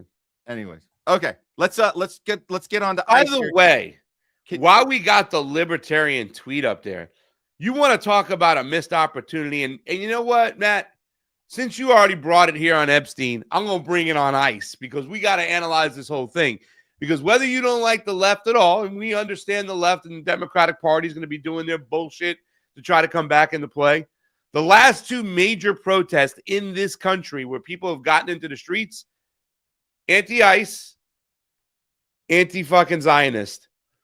And who are they? That bullshit culture war left, Democratic Party members, right? Not the politicians. They're duped and going in to think that the Democratic Party is for them. That's a shame. But those were the last two groups. The woke crowd were the last two crowds in the street protesting against something I agree with. You know what I'm saying? Something that a lot of Americans agree with. We don't want ICE in our fucking streets. Some people are different. They want it for different reasons. But back to the Libertarian Party. How were they not out in the streets? How are we not seeing a bunch of libertarians having the same attitude as Gerald Celente and Judge Napolitano, writing articles on how messed up it is? There should be a ton of libertarians in the streets right now with these leftists going, this is fucking over-policing, it's unconstitutional, and it is wrong. Yeah. All I see is missed opportunities. Missed opportunities. Oh yeah. Daryl Hall and John Oates, right? Yeah. Yeah. Hey, am I right or am I wrong? Am I right or am I right? You were right, and Gotcha. you're right. Gotcha. Pasta, could you do me a favor and Sure. go in and out of the stream and see if we can reset your picture here somehow? Because it is. I was all right. Yeah, and yeah. Okay. Good. That's our little reset. We're gonna start the next 7, guys. I hope you've enjoyed the Homeless Left this far this afternoon. We've been having a very friendly debate discourse over the Jeffrey Epstein files. We call it the Mossad Files. That's what we like to call it here, because that's what it goes well beyond Jeffrey Epstein. And we've been going down the rabbit hole. So we appreciate you guys being here with us today on this Tuesday. The Homeless Left. I'm Matt Weinglass. We'll be bringing Craig Pasta back in here in just a moment. We're going to be looking at the ICE, the demonstrations, the police pushback, and it's been going around all over the country. I've had an opportunity to do it here in LA and to get on the streets here in LA. As you guys know, Pasta has been in the streets of Minneapolis covering, as we call it, boots on the ground, getting the real stories. So let's go ahead and bring back into the show Craig Pasta, Jardula. Sorry, I'm getting a little cold. I got to say, you're looking much sharper in the picture now, dude. This is great. I think StreamYard knew that we were switching topics away from Epstein and onto the ICE stuff. So no, the Mossad Files. Yeah, the Mossad. Ooh, did you write that one? Ooh is right, Matt. Ooh is right, my friend. Ooh is right. Okay. So we're discussing the ICE. We call them ICE wars, because you have the people in the street protecting other people who are getting murdered by these terrorists that have been using Palantir technology, using an app, facial recognition stuff, bragging and mocking people, just filming them, that you're now in a database. You're now in a database for domestic terrorism. If anything, we should all be furious about that. And that's a good enough reason to get in the street. Craig, you were in the street in Minneapolis this last week, and you've been actually talking to people on the ground. I don't suspect you had too many discussions with them about the technology part, but I know that from a human part, they were able to tell you why they were there. Can you tell us what you learned being there on the ground this last week? Well, I do have some videos too. I'd like to play from on Instagram if possible. That's from the actual rally. But I did write an article, a Substack article, just talking about my days in Minnesota. I call it My Week in Minnesota, ICE, Protesters in a Nation Divided. And I really wanted to push back against this theory, because I know from my time of being in the streets as just an activist before I got into independent media, that nobody ever paid me. Nobody offered to pay me. You know what I'm saying? And most of the people that were in the streets with me never got paid. Why would the social engineers, right, who can manipulate people from emotions, pay people when they can just trick them to get in the streets? Or is something happening that is awful enough, that is worthy of getting people in the streets? Is there something human about us as citizens of the United States that we want to go out there and protect the most vulnerable and push back against an overreaching government?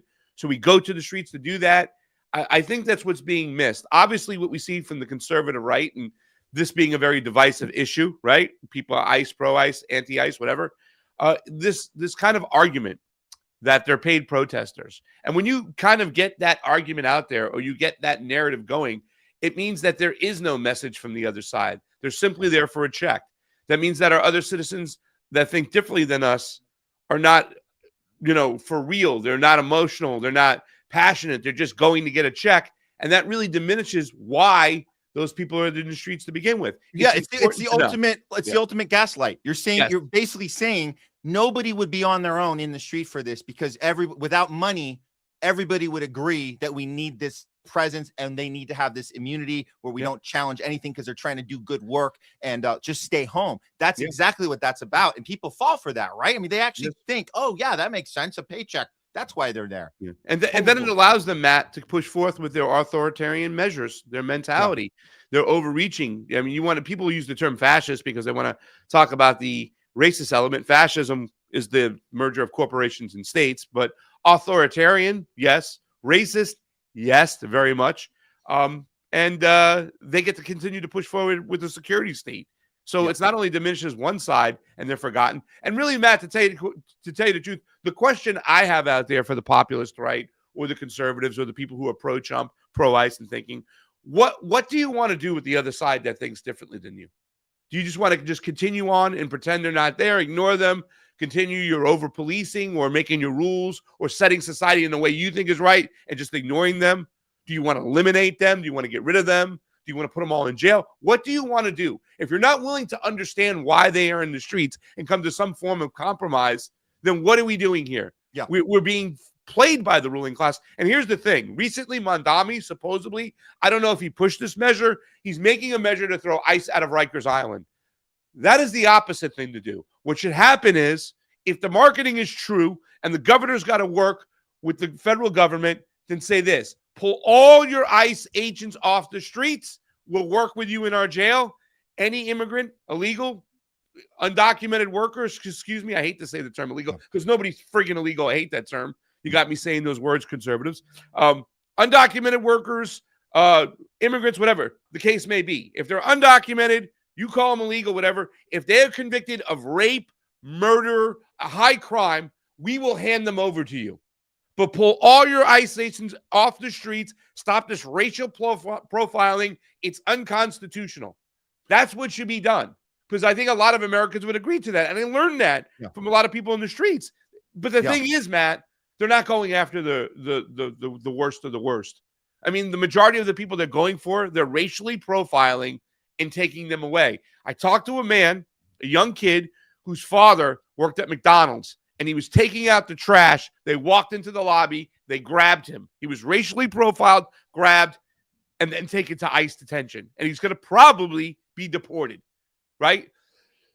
Also, how can a lot of people think these, breaking up families is a Christian thing to do? I don't want to get wandering off, so maybe I should stay in my zone and let you digest that or take that where you're going. I mean, I can talk about this for hours because it's so upsetting. But what I witnessed, which ended my 5th day in Minnesota, a rally where almost 100,000 people were there. You knew there was not a lot of outside money in there, Matt. There was like all these signs that people had made. It wasn't like there was a ton of pussy hats or something that was manufactured, which would be uniform, which you would catch at a rally and go, oh, there's outside money in here. Everybody was making their own signs. It looked like kids doing arts and craft stuff. You know what I'm saying? It was just, and then it was like a giant potluck. There was the Asian community was handing out egg rolls. The Somali community was handing out this beautiful tea. You had a lot of those like white Minnesotan people handing out hot cocoa and cookies and stuff. I mean, it was just like a community come together. And when I spoke to these people, they gave me those answers. They wanted their friends and loved ones to stop being stalked, to stop being so afraid, and to stop being abducted. That's what they wanted. That's what those people were there. This was a message of love from the people of Minnesota. Yeah. Abolish ICE was their message. Yeah. And we saw the same thing in LA. Went out there to the streets and we saw the good people that showed up to be aligned with the messaging, everything you're saying, Craig, that we've had enough of the terrorism, we've had enough of the fear and the taking away of the Constitution, which I think is such an obvious one that that a side is captured when they're taking away the thing that they used to champion about, even just Second Amendment gun rights. You're saying no more of that. That's so there's so much here. And then the part you sing about Mamdani putting a bill together like that, legislating to get ICE out of Rikers Island, that to me, that's sending a clear signal that both parties are in on it and they have to have that chaos. And then Trump gets that excuse, well, because you guys aren't cooperating with us in the prisons, this is why we have to do it in the streets. And so it's perfectly well timed. But the people coming out, they don't know so much about all the politics. They don't know about, like I mentioned earlier, the Palantir technology. They don't necessarily have to be versed on that. They just know what's right and wrong. And that's why they showed up. And of course there's no paycheck. I'll just put up a couple visuals I had from when I was out there. So this is, you guys can see this, and this is happening in every major city. This just happens to be in LA. This is right in front of City Hall. And like, none of these people are paid. They're out here because they believe in something. We said this back at No Kings. We said, oops, sorry, wait, hold on. Here we go. Oh yeah, here's somebody we did an interview. I have a little clip of this one, but Yeah, I mean, we said this back in No Kings as well, Craig. We said it'd be nice if you get Palantir out, but they don't know that, but it's okay. They want this, they want ICE out, and I think that's the main, that's a connecting message. But yeah, let me play a little of this one. Okay, so yeah, I stand with Minneapolis. So this is the connector to Minneapolis. Community where there is the majority of our people that live there are Hispanics, so I'm gonna be in harm's way no matter what. Going to the grocery store, going to work. So at this point, it really doesn't matter. I can't be afraid to not speak up on what's going on and for people to hear my voice. Staying home to hide means nothing when you're complaining and seeing and reposting on social media. If it's a waste of time, then every civil rights movement was a waste of time. The rights we live today and the rights we have today are because people stood outside, walked outside, put themselves in danger. Right now, it's continuing to be peaceful and protected by the people that are around us. And you know what? Maybe I'm not brave by myself, but we're brave together. So yeah, we saw some good looking signs here, but like this, and we're seeing this in every major city right now. And this woman is for the people who are hiding in their home, who are afraid to show this administration that we are not afraid and we're not going to stand down. And she's wearing the hat of her kid who was taken by ICE. Yeah, those stories are real, man. They're just. Can I share something too as well? Because I got a little quick Instagram video, and it's from Sovereign Media, and I just want to show something too as well. Now, I'm not going to agree with everything everybody says in these areas. Obviously, for me, more than anything, it's it's about civil liberties, right? But blaming who the problem is, you'll see this girl says you're the problem, you're part of the. She doesn't even say you're part of the problem. She says you're the problem. I might not agree with that, but that's not my job as a journalist. My job is to get out in the streets and get the feeling for what the people are saying. Let me do this real quick. So wrong that my brown family members have to carry their documentation all the time while my white family members don't. And if you can't see what's coherently wrong with that, you're the problem. I'm here for all of my family who fought to be in this country, who's from this country, want a better future for my siblings and for all of the people in this world right now. What was the straw that broke the camel's back? What was the thing that most just said, that's it, to the streets? For me, it was when they started deporting people, when they started racially profiling people, when we have to now be afraid that ICE is behind us, or be afraid that all these people who have 7 days of training have military grade rifles and all this stuff coming into my city, making me afraid, and the people I know afraid. I have to call my loved ones and beg them to carry their papers. That's not right. So with the way the Donald Trump administration is treating the Somali community and the way ICE is going around and profiling people and just taking them off the streets, do you think the Trump administration is sending a message that they don't care about minorities and the most vulnerable in this country? Absolutely. This is about fear. This is not about getting the criminals or anything off. It's about fear and instilling white supremacy within our culture. We need to welcome all people. This country is made by immigrants. So what is your demands? What do you hope to get out of this today? ICE out of Minnesota. I want to not be afraid. I want my family to never feel fear like they are right now. ICE out. And that's like close to 175,000 views and whatnot. And obviously there's a few things I disagree right there. I don't believe that people are the problem. I believe the problem is we have a ruling class that's propagandized people to think this is okay to be, and I got another interview over there where a guy was talking about is like, the way they make us fear immigrants and what they're doing. He kind of acknowledged the fact that the propaganda is about, making you afraid of the guy you don't know, right? The immigrant and this whole, but let me say this much too, Matt, at the end of the day, right? People are like, well, Pasta, you believe that this is all about data mining and geofencing. This is about the software. We talked about the spyware that comes from, guess what, Israel. It's called Elite, and it's an actual app. Yes.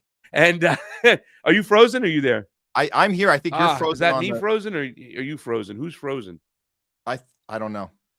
It looks like Matt. You might have to come out and come back in because you were frozen like you don't even know. You were. I don't know if that was me frozen or you frozen. But anyways, this is all about the geofencing, the data mining, and putting us on a grid. The software, which used to be called Graphite from Paragon, which they now call Immigration XO, is being used, and they're data mining everybody, citizens too. Anytime they see you, take a picture of you, they have cameras on them, any type of facial recognition, you're going on a grid. That's what this is about at the end of the day. So people say, Pasta, why do you concentrate on so much what you did there in the streets and asking if a protester is paid or not, whatnot? Because it still goes back to the basic human element, right?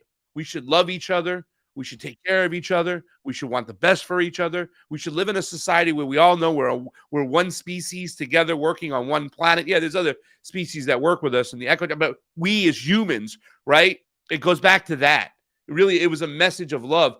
In my article, I don't know if you have my article, but one of the pictures I used was of a sign where the guy said, "Love is not illegal." It was my favorite sign I saw out there. And everybody made so many cute signs too as well, and other signs. And there was a lot of people F Trump too as well. But, you know, the messages were just about get away, you're pissing on our civil liberties. What about the First Amendment, the Fourth Amendment? I got a bunch of constitutions. But make no mistake about it, Matt, when the party that's in power, they're always trampling on the Constitution. And the party that's out of power is complaining that you need to abide by the Constitution. It's flipped. During the COVID era, you know, Democrats and people alike and people who supported Democrat policies were okay with shitting and pissing on the Constitution, right? They were okay with taking away our civil liberties and our rights and our bodily autonomy, right? And and not we, but the conservatives were screaming, "Oh, the Constitution, the Constitution." Now it's flipped. Now it's flipped. So we do have to keep that in mind too as well. And the one thing that was also very encouraging, Matt, I only saw out of like 100,000 people that were out there, and I didn't see everybody, but it's a lot of people. Like I did one of those shots. I did a live stream. If you guys want to go to the live stream and just see some of the people, just go to Pasta to Go. Or I think it might be on the Truth Wire, but go to Pasta to Go, and there's like a 20-minute live stream when I was in the crowd just walking around live streaming. And I let the people, as they were marching, I stood there and I kind of walked against them. So you get that whole mass of people, right? You know, there was only one, I only saw one Kamala Harris, Tim Walz shirt, you know, that somebody was wearing. So I didn't see a lot of people pushing for the Democrats. And in fact, some of the people that were out at a lot of the protests, at the Gregory Bavino protest, Gregory Bavino, the border commander, the border, what do you call him? The Border Patrol commander. Yeah. They found out what hotel he was staying at, and they went to the hotel and they were going crazy with pots and pans and whistles and whatnot. And, you know, they declared it a unlawful assembly and arrested a couple people, and a bunch of people ran off. And then they had a second wave. Talking to a lot of those people, they were talking about the Democrats, how bad they are, and just using the Republicans as cover, as Tim Walz was directing his local police to get a little bit, you know, use tear gas and get a little bit choppy and whatnot. Like with tear gas being used, a lot of times goes right up to the top of the governor. Like the governor can make that call sometimes and does make that call. Sometimes it's the police chief. Sometimes it's the city. You know what I'm saying? They'll go to him like, well, what do you want us to do with these situations? I don't know. You know what I'm saying? Or if they've been given permission to do it. But there were a lot of people at that protest, at least 3 of them, that said, you know what I'm saying? They didn't want to talk on camera, but we were talking off camera, and the camera was doing some other filming. And straight up, they were like, yeah, we're concerned with our own local government, the Democrats too. So I did see a promising amount of that, where it didn't seem like just people going to, you know, digress right back to the Democrats, the lesser of two evils. That is the thing we have to worry about, because as we understand, Joe Biden funded ICE. Barack Obama deported more people than Donald Trump, so they're not the answer. And we have to come up with that together. That's why libertarians in the street for this cause right now, missing the point right now, missing the chance for unity. The Libertarian Party and the Libertarian people, they miss so many opportunities to get a bunch of leftists that will not jive with the Democratic Party, people like us. They miss that opportunity over and over again. They miss it. They miss it. Yeah. Craig, could you do me a favor and come in and out one again? More time? Yeah, because you were sharpest when you did that before. So we'll try that. But I will go off of your analysis, Craig Pasta's analysis on the ground. These are important stories to be told. We were watching from LA as well. This is some of the here. I'll bring you back in. Here we go. I'll bring you back in here. Yeah, dude, you look sharp as hell. There you look sharp as hell. So I don't know what's going on. I think we have to just reset you every once in a while. But here we are. These are all the same. These are people out here for a good cause. I wanted to just say there's another mechanism in place here in LA. I don't know how much it is in other cities. Minneapolis is a whole nother monster, obviously, because that's where all the most of the chaos and the horrible stuff has happened. in Minneapolis. But I'm going to tell you what we see here over and over in LA. They have this mechanism of day to night where they change the environment. They know that these people right here that come out here to City Hall, these good people, they're not here to cause violence. They're not here to do anything crazy. None of them they're not armed. There's nothing to be armed for. They're here peaceful protesting. They go home, and what happens is they turn on their social media feed, and they see right away Fox News posting how horrible things went downtown today. And you guys got to watch out for these radical lefty Antifa violent people who are attacking police. And these people are like, why are you lying? That didn't happen. Well, the reason why Fox News is reporting that is because that is the environment that is created in the nighttime. When these people leave, the police come out and they start attacking people. The people that remain are usually a younger crowd. They're not out here with the signs, but they're there, and they're there to say, what are these cops up to? And they're there to create chaos. We saw this straight through the summer with the ICE, I guess you would call it the No Kings. We saw what was going on at nighttime in certain poor areas versus what was going on in these more planned events with more money behind it and more people that show up that are going to say, no, they're lying about this stuff. No, the stuff was happening, but it's really, why was it happening? So we go back out there, Craig. This is the same day. That was Saturday day. We go back to the same place. Me and Leslie go back to the same place, City Hall, right next to the detention center. And this is what's happening. Is this. So you got basically the police setting a barricade. People aren't they're kind of waiting to be told that everyone's going to get arrested. Now look, this actually happened. This fire actually happened. The police put the barricade up. So this is where you're getting two separate events being reported and then people being at each other. But it got pretty nuts at one point. I think I have some. It might be coming up here, but anyways, you know what I'm talking about, Craig? I've been experiencing this in LA for so many years, and I get it. And, and it's like two separate events is the best way to say it.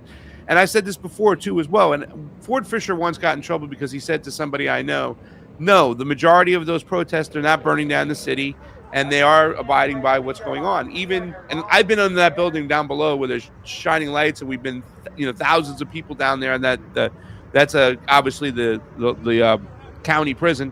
But they tell people, and the Black Lives Matter protest I went to, the leaders would tell them. One of them was Abdullah, I forgot what her name is. She ran for Badia Abdullah, I think her name is. She was Cornell West's vice president, and she was out there, and she said, listen, when we're done, we go home. That's it.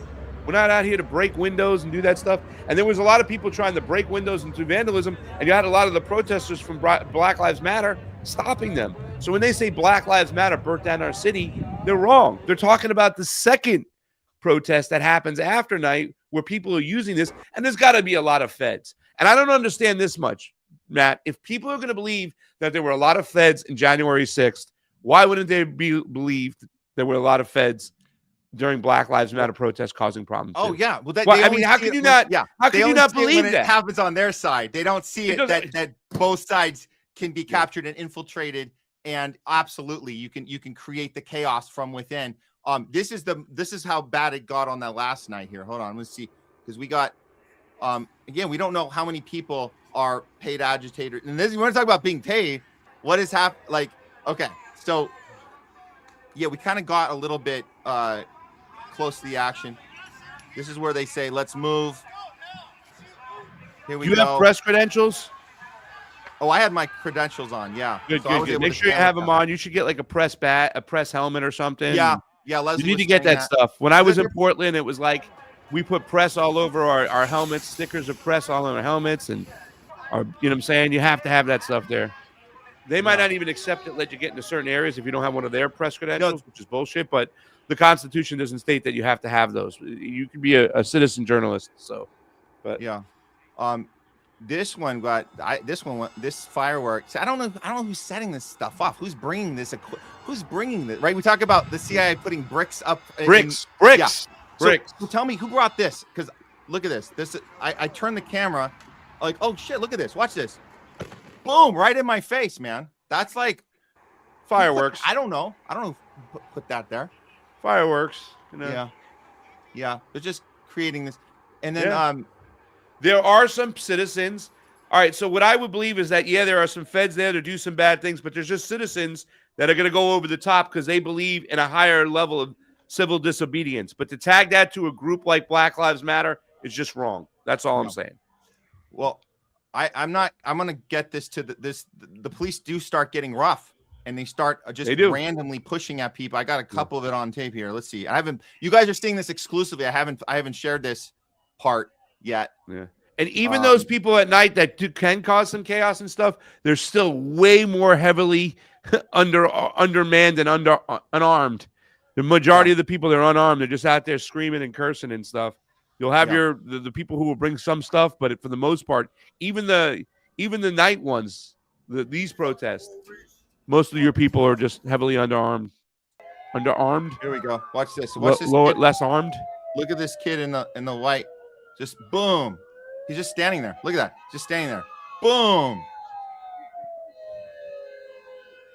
And then these guys start firing at us. Because you will get cops that will lose it. They won't hold their temper, and they'll get pissed off. He's pushing the other guy now. That cop shouldn't be there. Should they have somebody else talking to them and saying, and then, "Let's go, come on, guys." He's pointing in my direction. He says, "Hit it." And then here's where they. So this guy's saying they're innocent people. They're innocent people. And then here we go. Here comes the firing right at us here. Boom. For no reason. Nobody's being violent. No one's being violent. There you go. So that's this again. And this is how you get. And then we saw Fox 11 there. We saw. Oh my gosh, Leslie let the Fox News person have it. It was great. I wish I got that on camera, man. It was just. I was going to say, Leslie's out there. You will be careful out there. I know. Her. Hey, dude, she's get your ass in trouble. No, she's one of those. She shows up, has no fear, man. No fear. Of course, I was in Chicago with her before. It's like, oh my God. She went up to the Fox News chick and said, "How dare you guys you guys are the problem." She was like, "You were the problem." And then I guess people started yelling at her too. So she started the chant. And then I guess somebody put it up on Instagram and it went viral, but they didn't start filming until after Leslie started it. But it was great because they were like, "Get the hell out of here, you pieces of like, you are the problem." Because this is what I was talking about. So the people that were in the day, and this is why it's important. People show up in the day, they don't see all this. They go home and then they see Fox News doing these reports about how horrible the protesters were, and then it makes them even more angry. But at the wrong, they get angry at the party, the Republican Party, and Fox News, which you should be, but they're missing the overall chess game that's being played against them, and they're not seeing that was on purpose, and they're not. Fox isn't making up that there was chaos. They're just reporting it wrong. There was chaos, but it was designed to be chaotic by the police state. Yeah.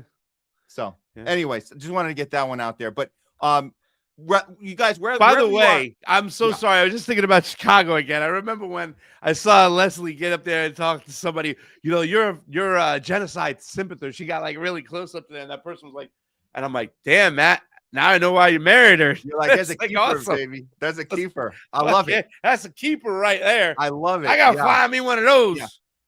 But look, guys, whether you are for going out to protest or you want to stay home, that's your choice. Don't take that right away from other people. Do not become the thing that you were. If you were championing leaving the house during COVID, while the left was right, they were like, stay home, wear 5 masks. You're the problem if you go outside.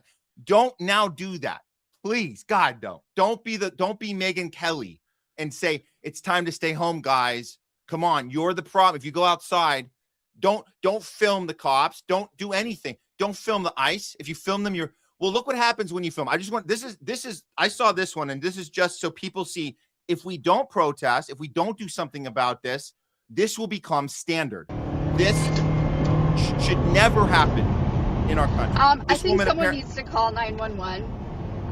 They are seriously attacking me. We'll call 911 right now. Yep. What's your location? Call 911. I'm right at the corner of Jefferson.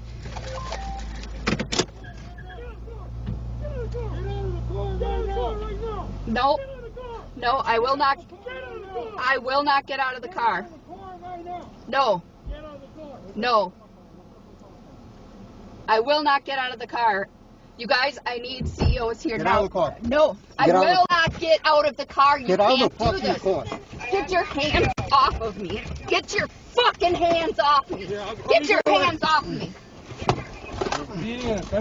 I am not doing shit. I am observing. I am observing. I have not done anything.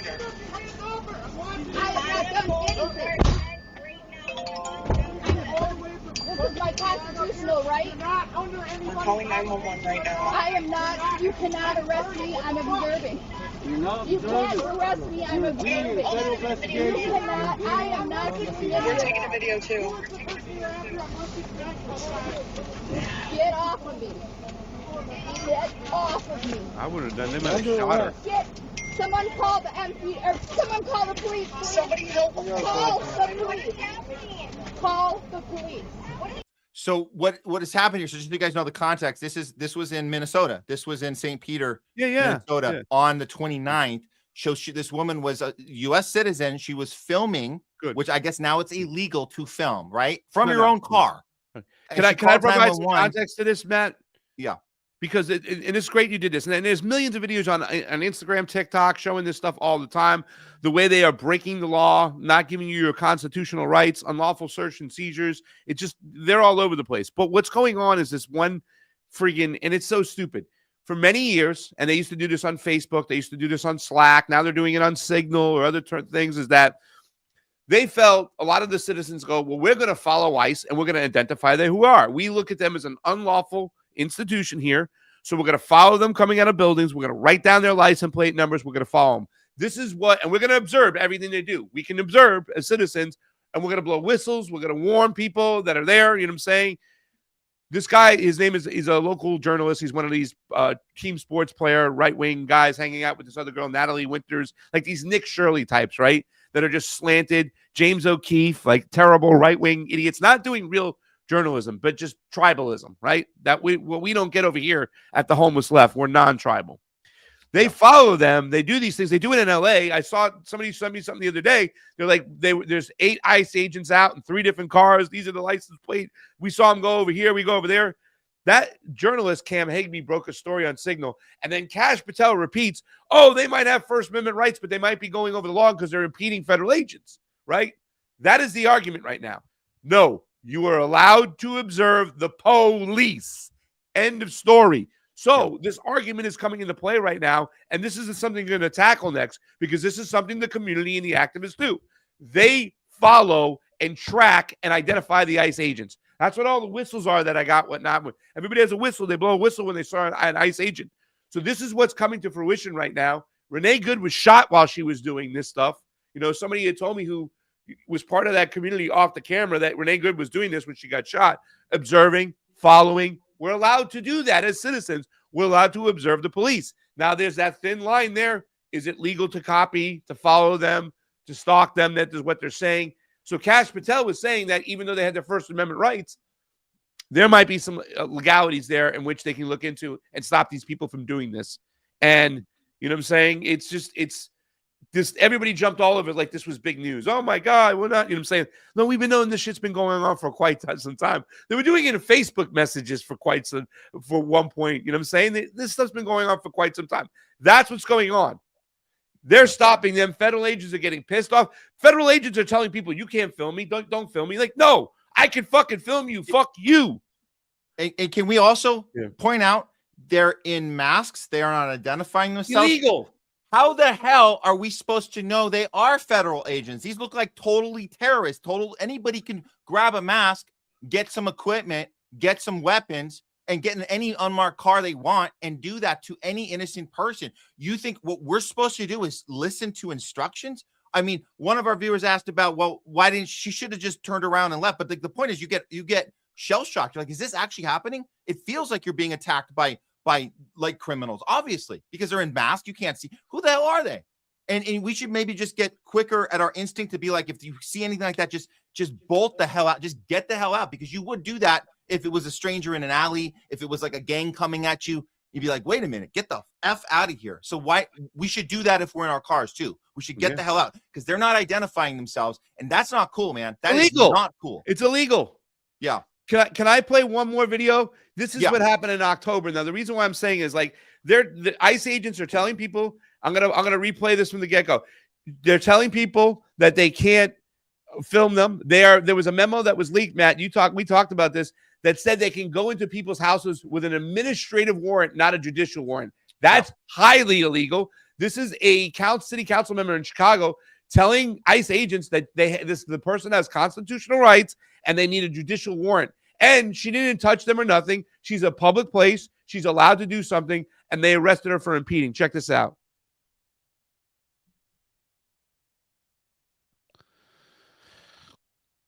Constitutional rights.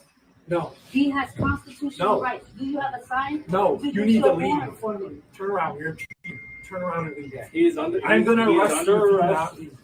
You are going to be placed under arrest. Do you have a signed judicial warrant for him? Can somebody go in the hallway and get Lisa for me, please? Judicial warrant for him. Can somebody go in the hallway and get Lisa for me? This is an older person who's being under arrest.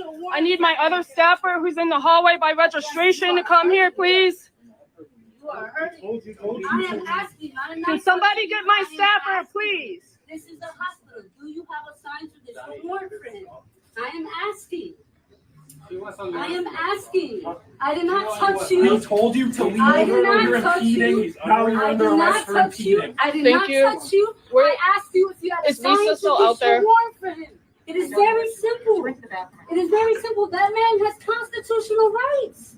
I did not touch you. It is a public space. I am not trespassing. I am asking you. Do you have a signed judicial warrant? I am asking. Do you have a signed judicial warrant for him? It is a question, sir. You are an agent. You are a federal agent. We do not need a You are a warrant for federal somebody. agent. I am an elected official, and I am asking. Do you have a signed judicial warrant? I'm the alderman of this. Can you keep recording? I need a call. Burn your He laws. has constitutional rights. No. He has constitutional. So there it is, Matt. There it is. That happened in October. You saw how the agent acted. You saw how frustrated he got. By the way, the one girl said, she said 7 days of training. It was 47 days of training. It's supposed to be an homage to President Donald Trump, 47th president. We're going to give you 47 days of training. Please, you can't even be a beginning haircutter at those days or massage somebody for 47 days of training. That's ridiculous. And that's on purpose. That's by design too as well. But she asked, do you have a signed judicial warrant? He got frustrated. Public place. This is what we're dealing with. They think they can go into places with administrative warrants when they're not really warrants, without judicial warrants. And it's unconstitutional, ICE. It's a rogue institution. Yep. Not only the fact that they have quotas for arrest, which is once again against the Fourth Amendment, unlawful searches and seizures, because now you're going to be just grabbing people off the streets left and right. You're going to be racially profiling people and grabbing them. It's terrible. Oh my God, I wish the libertarians would get their asses in the street for this, Matt. But absolutely. It really should. We're gonna continue being in the streets and covering this because this is important. We're on the right side here, guys. If you're confused about the politics, if you haven't looked into it, if you don't really know what's going on, here's a little tip for you guys. Just be on the side with the people. Generally, that turns out to be the right side of history. Whether it's these ICE wars, whether it's end the mandates, whether it's the truckers convoy, whether it's J6, whether it's even Black Lives Matter started out in a good place before it was captured. Whatever the thing is, whatever it is, Medicare for all, whatever it is, be on the side of the people. They're generally the ones that are going to be on the right side of history when the other side is using techniques of weaponizing, power, using it against people, infiltrating movements, and punishing people for the First Amendment right to protest and for free speech. So we'll always be on the side of the people. Here's a funny one, you guys. If you haven't seen this, I just can't stop laughing at this one, guys. Downtown Minneapolis, where a protester dressed in a full-body foam hand flipping the bird is somehow outrunning federal agents on what appears to be an oversized office with wheels. This has been going on for several blocks now. There were some people saying this might not have a AI origin. I don't care. It's effing funny. It's hysterical. It's funny. I don't care. It's cool. Create separation. Go ahead. Go, finger. That's it. That's it. That's the you got to play it. You're just causing separation. You got to see the separation. Well, here, one more time. Downtown Minneapolis, where a protester dressed in a full-body foam hand flipping the bird is somehow outrunning federal agents on what appears to be an oversized office chair with wheels. This has been going on for several blocks now. If this was AI, which it probably was, but it was probably inspired by a real one. I don't have it on me, but you guys remember the real, the shot of the guy on the bike that maneuvered around, and I think it was in Chicago. That one happened where the guy on the bike was maneuvering around the ICE agent, and they were running just like this, trying to stop him, and he outrode him, and it was awesome. That was a real one. Who knows? Maybe this was inspired by that, but these are entertaining nonetheless. Entertaining. Oh man, I'm really emotionally drained after doing the show with you, man. Yeah, it's a tough one, man. I don't know if you have it in you to do one more little the little Chris Cuomo bit with me, or if you have. Let's do it. I got about 20 more minutes. Okay, let's do the Chris Cuomo bit. Okay, guys, if you're just joining us, welcome to the Homeless Left. I'm Matt Weinglass with co-host Craig Pasta Jardula. We've been covering the Epstein drop. We've been covering ICE boots on the ground, and now we have a. I'm not even going to describe what we have. We're going to let you guys decide. This is a segment we like to call, what is it? Apologies long overdue. That's it. Apologies long overdue. This time featuring none other than good friend of the show, just kidding, Chris Cuomo. Chris Cuomo recently, for whatever reason, decided it was about time that he looks into the camera and tells his whatever fans he has left that he's actually sorry for all of the horrible things he participated in. And believe me, guys, it is a long list. He doesn't just stop at the, Biden didn't have dementia. He didn't just stop at, I could have done better with the COVID crap. He goes all in. And so let's hear from his mouth. And then what me and Craig, what we're going to figure out, and you guys can help us figure this out, is this real or is it fake? But either way, he did say it. Does he mean it or doesn't he? Let's hear from him himself. Here we go. Chris Cuomo. So far afield. We're so fucked up. We're so twisted up. And you want to say, oh, Cuomo, it's you. You know what? Fine. It's me. I'm sorry. I'm sorry. I'm sorry I wasn't more aggressive about who and what Trump is and is capable of when this first all started. I'm sorry. Okay? I'm sorry that I didn't push back more during the impeachment when all the Russia and the dossier and everything was so flimsy and it was so obviously political. Wow, it was so obviously political. You knew at the time, but you kept reporting on it. Wow, okay. Well, he's coming clean on that. I'm sorry that I wasn't more muscular in testing that. I'm sorry. I should have been. I'm sorry that I didn't have a platform during the phase of the pandemic when we started to learn that a lot of our underlying assumptions were wrong and that the government had been wrong about things, whether it was the need for distancing, the need for anything, the need for vaccines, the money, any of it. Just to stop there. He says he didn't have a platform. In other words, he was still beholden to CNN, but he absolutely participated and did that fake stage, that staged, I'm gonna quarantine for 2 weeks in my basement. He came out several times off camera. People saw him and he just went through the motion. So he knew, but he's saying, I'm sorry I didn't have a platform where I could have not done that for CNN? No, you could have said no to CNN on that. You could have. So it's not that you didn't have a platform. It's that you did horrible things knowing that it was all bullshit. And people watched that and they saw somebody of your stature in a basement for 2 weeks, pretending you didn't interact with your family the whole time. When you did, you were lying. It was theater. But okay, continue. I'm sorry. I wish I could do it differently. I wish I had been more muscular with the brother and sister Democrats when they were thinking about riding the Biden train for a second term, when such a big part of why he got a term was because it was only going to be one and everybody knew he was at the end of his powers. I should have been stronger about how they were fucking up this process and getting themselves into a position where they seemed like Trump was a less risky choice. I'm sorry. If that's what you need to hear. The idea that I've been repeating the same mistake is bullshit. I try. I wish I had done things differently. I wish. I'm going to pass it to you in a second here, Craig, but just a word of advice to anybody that's trying to do an apology to somebody. Never include in your apology if that's what you need to hear. Everything authentic goes out the window. That's just my initial take, but let me hear what you have to say about this, Craig. What's your initial thoughts? Oh, your mic. Here we go. Not the way to apologize. Really, it doesn't seem sincere at all. And really, to tell you the truth, he should be apologizing about the way he acted, not what he thought, not what he misrepresented, the way he acted towards those who thought differently than him. That's what he needs to be apologizing about. And if he was really sincere about it, we would be able to see.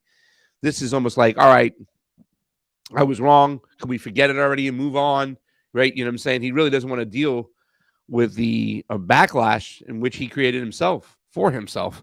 He doesn't want to deal with it, you know, and he thinks he's wrong for holding him accountable. I mean, that's the thing. If he was sincere and moving forward, he would say, I was wrong for the way I treated you guys for thinking differently than me.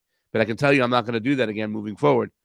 And I got a lot of things wrong, you know, COVID, Russiagate, you know, but listen, I'm not going to act that way again. I'm going to be more open-minded. I've learned from the situation, and I'm not going to demonize those who think differently than me, and you can count on me to at least do that. I learned my lesson, and I was really wrong. I got caught up in my job, my tribal thinking, and I didn't misspoke. I flat out lied, and I shouldn't have done that because I was lying to myself.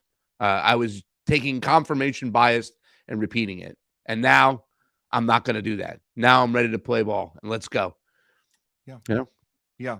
So, And you bring up a good point. The behavior, he completely misses that part. Yeah. He just thinks it's about how he angled himself. And he's saying, and I hear he's like, oh, I didn't have a platform, so I had to do. He's basically saying I had to do what CNN told me to do. But that's not. If only it was just that. If only you just said, okay, what do I have to do to get my paycheck? But you didn't have to bully people. You didn't have to mock them.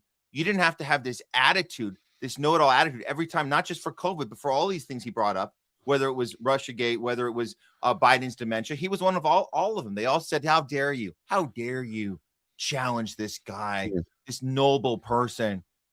So yeah, and now, and you notice where we started it. It's like, so he's now taking accountability for the last I guess he's talking about a 5-6 year period here that he's apologizing for. It seems that the set off point was him noticing what's happening to his former colleague Don Lemon being arrested. He's knowing seeing what's happening in the streets with ICE. Like so was this a tipping point where he goes, did I have something to do with this because I played tribal games? He didn't apologize last year before Trump came in. He didn't apologize when we knew, COVID was BS. By the way, let's be clear. He didn't apologize when he got his new platform. He refused to. You guys remember that? He would go on these podcasts and they're like, hey, dude, are you ever going to apologize? No, I'm just telling you that the people I was around did horrible things. No, but you did. He's like, no. So he went with that strategy when he had his platform. So for him now to say, I didn't have my platform, so I couldn't be real with you guys. Well, why now? So what do you think? Well, the question why now is because I think he's just been taking a lot of heat and a lot of pushback, and he's getting a little frustrated with it. But this is not the way you handle it. And listen, Andrew Cuomo is really Fredo because it's the older brother. I'm the older brother, Mike, and I got stepped over.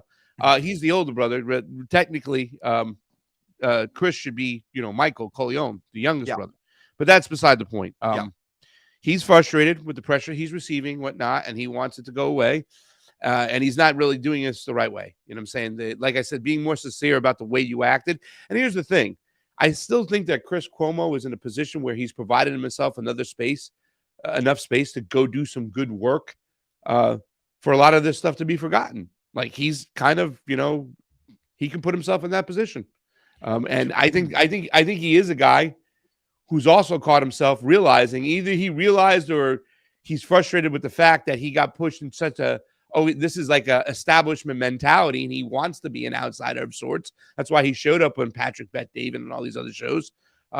So I think he can do some really good work and a lot of this will be forgotten. Who knows? I mean, I think he has the ability to. Unfortunately, for some, they'll never forgive him or never listen to him. Those are gone, so this doesn't help, you know. But I think he's probably could do some good work and put himself in a position where a lot of people in the mainstream will believe him and will like him again and will forget about those things. I don't know. Maybe I'm wrong. Maybe a sliver of people, the people that matter, the people in power that he needs, he relies on his career. Maybe those people will say you check the box, you're back in the club, or you're part of what we are going to do moving forward. I believe that, but I think what he's missing, and I think maybe all of us are missing this part, because we relate to, we've all been in a position where, okay, it's time to bite the bullet and apologize, right? And I told you guys, like never do an apology like that if it's what you need to hear. Never, ever do that. There's no situation where that's going to be effective. So he got that wrong. But the part I think we're all missing, is the public persona, the part that is ingrained in internet history. It'll never go away.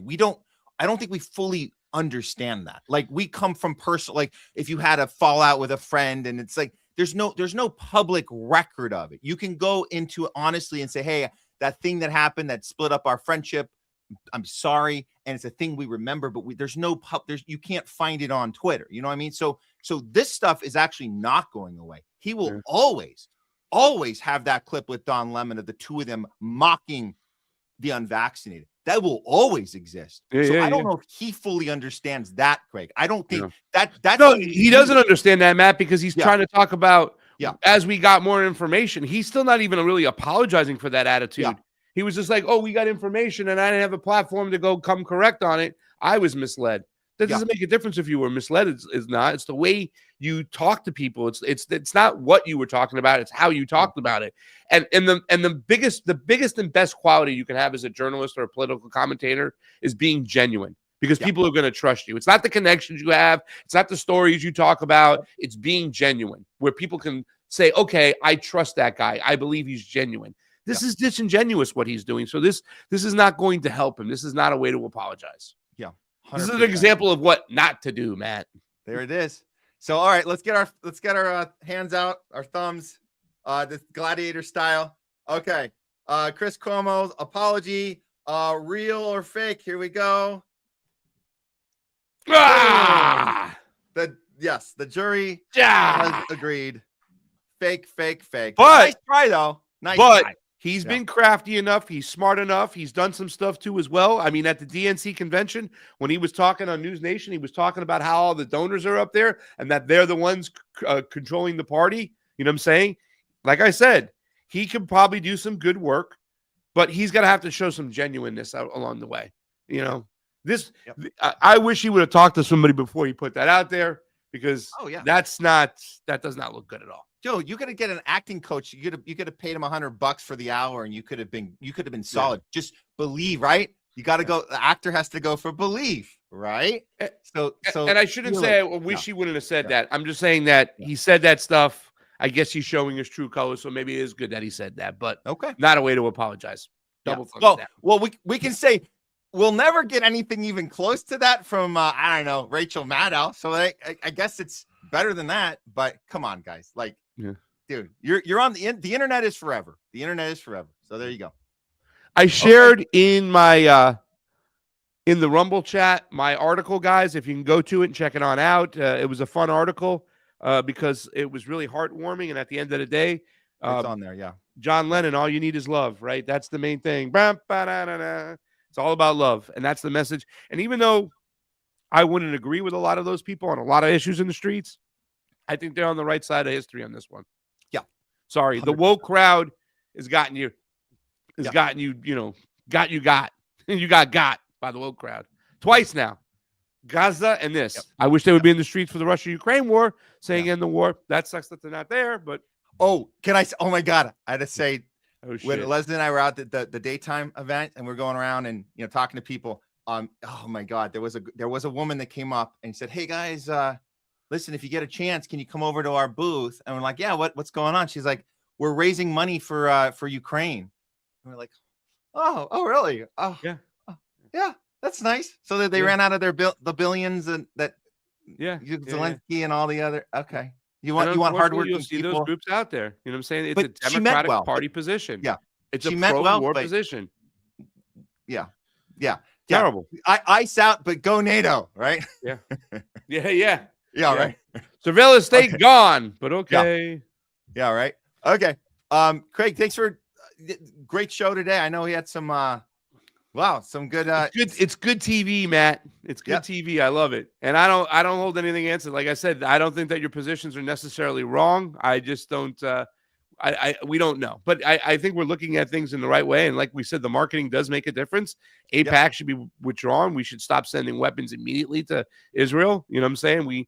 There's a lot of things that we need to do. So it's not like I don't think the Zionist nation is guilty of anything. I'm just saying, is there somebody behind the curtain over there? Is there a Wizard of Oz pulling strings and wants us to be mad at Israel for a certain reason? I don't know. And there have been world catastrophes. I don't need anybody that wants me to be mad at Israel. Okay, I'm actually mad at them. Can I just be mad? Do I have wants to blame them as the puppet master? You know what I'm saying? Okay. We could be mad, but all right. Yeah, gotcha. Okay. Well, let's just agree to agree. How about that? Am I right or am I right? Yeah, right. You're right. You're right. Okay, Craig. I love you, brother. Thank you for having me on. Absolutely. We'll see you next time. You got it, buddy. Peace. Right, bye-bye. All right, Craig Pasta Jardula. What a great conversation. We had some good stuff there. We're going to upload those segments hopefully soon. You guys missed you want to watch the live, just go back and watch it. We keep them all up on a Rumble channel, all the live shows. This is our 160 something episode. I forget what number, but they're all up on our Rumble channel. If you ever want to, if you have like days and days of extra time, and you want to go back and see the raw stuff, it's all there because we stand behind all of our work. That's what we do. We stand behind all of our work, even if we've evolved on certain ideas and opinions as new information becomes available, as we have conversations, in-depth investigations. It's certainly okay to look backwards and say, did I get that wrong? Maybe I want to look back at that. I urge everyone to do that. When that moment hits you, when you get that aha moment, you guys know what I'm talking about. The aha moment when you go, oh, I had no idea Bernie was on purpose hurting us away or hurting us back into the Democratic Party. We didn't know that. Oh, wow. Maybe I should go back and look at that. Let's see the little moments that reveal that we didn't know at the time. Just an example. I hope there's MAGAs right now thinking that right now. And good for you if you are. Oh, and the Trump thing when he was taking on the deep state and he took the Miriam Allison money and that was the thing and it became MIGA instead of MAGA. And yes, look at that. It's okay. So we stand behind all that. And I hope you stand behind what you've done too. I hope you haven't bullied and shamed and acted like a jerk to people when you had a opinion that's now different. I hope you were cool because we were cool when we were Bernie supporters. We didn't treat anyone horrible. So I stand behind that. I didn't oust anybody. I didn't attack anyone. We just believed in something and then we needed more information. It changed our mind, but we still stand behind everything. And I hope you can say that too. If you voted for Trump and you now know that you know something now you didn't know then, you've evolved since then. I hope you can stand behind all of your behavior, whether it was, publicly or privately. I hope you can. Let's try to do that. And if you can't, if there's like something you feel bad about or ashamed, fess up. Do an apology. Be better than Chris Cuomo on your apology. We just told you guys how not to apologize. How you apologize? You look someone in the eye and you say, I understand that what I did led to something bad for you. You acknowledge their pain and something you did led to their pain. That's a real apology. I'm sorry that I did that. And then you can say the whole, I wish I could go back and not do that to you. I didn't know at the time I was doing that. I know now, and I'm sorry I contributed to your hurt, to your pain. That's a real apology. So get ready to do that. And let's move forward and let's not have to do that again. Even when our minds change, let's just not have treated someone poorly before that. Let's just be good about how we present. And then we can evolve from there. And then you guys, just like we can stand behind all of our work and not be worried that someone's going to screen grab a tweet or screen grab something and use it against us later because we behaved in a decent way, even when our opinion was under evolved, as it's more evolved now. And let's keep evolving. our opinions, and let's keep evolving our humanity and our ability to comprehend and to critical think as the world continues to fall apart. Let's get better at how we respond to it and how we communicate about it so we can align with more people than just a tribe. Let's align with the population, with all the people. That's how we got to do it. Okay. Moving on, we have one. Let me do oh yes, we do have some what do we call super chats? Through up here. Citizen Pendejo, we appreciate you on our YouTube super chat. Fox 11, another Epstein pedophile distraction, as Max Blumenthal famously coined them. Trump, Musk are desperate to divert attention. Absolutely, 100% agree. Thank you for that super chat, Citizen. Always appreciate the support. And then we have one more from you. Thank you for this one. Question: why are we playing Zionist POS Cuomo? Well, we're playing it to show you guys how not to apologize. And it's good to investigate these moments because it helps us understand where we're coming from more. So we didn't mean to give too much attention, but we thought certainly it was worth doing a segment about Chris Cuomo. I know he's hard to watch. I get it, but we're through it. We got through it, guys. We got through it. No more Cuomo for now. No more Cuomo. Okay. Let's do, I do have one more segment I want to do before. We're going to actually be bringing Kelly Lane in to do, this is going to be a good segment. We're going to be looking back at Upscrolled and some third-party activity and how we can communicate moving forward, knowing that all of our platforms are being attacked and captured. And we'll take a look at Upscrolled because I know a lot of you guys have started accounts on there, and we just want to have a careful look at it. So that's why Kelly will come on and tell us what she's discovered. So that's going to come up soon. But I think we're going to do one more segment before that. So and then we'll do some talking back with you guys too. So we got a few things to get to here. Let me go ahead and throw up a 2-minute. Go grab your guys a drink, bathroom break. We'll be back in 2 minutes. I think we're going to do, we have enough time. We're going to do a We Know What It's Not. We'll be right back. It's a good one, guys. It's a good one today because it has a little bit to do with Epstein, but you guys know We Know What It's Not. One of our more popular segments, at least on Rumble it is, not so much on YouTube, but you guys on YouTube can watch it too, obviously, on the live. Okay, we'll see you guys back here in about two minutes and change. Okay, let me grab this. Okay, see you soon.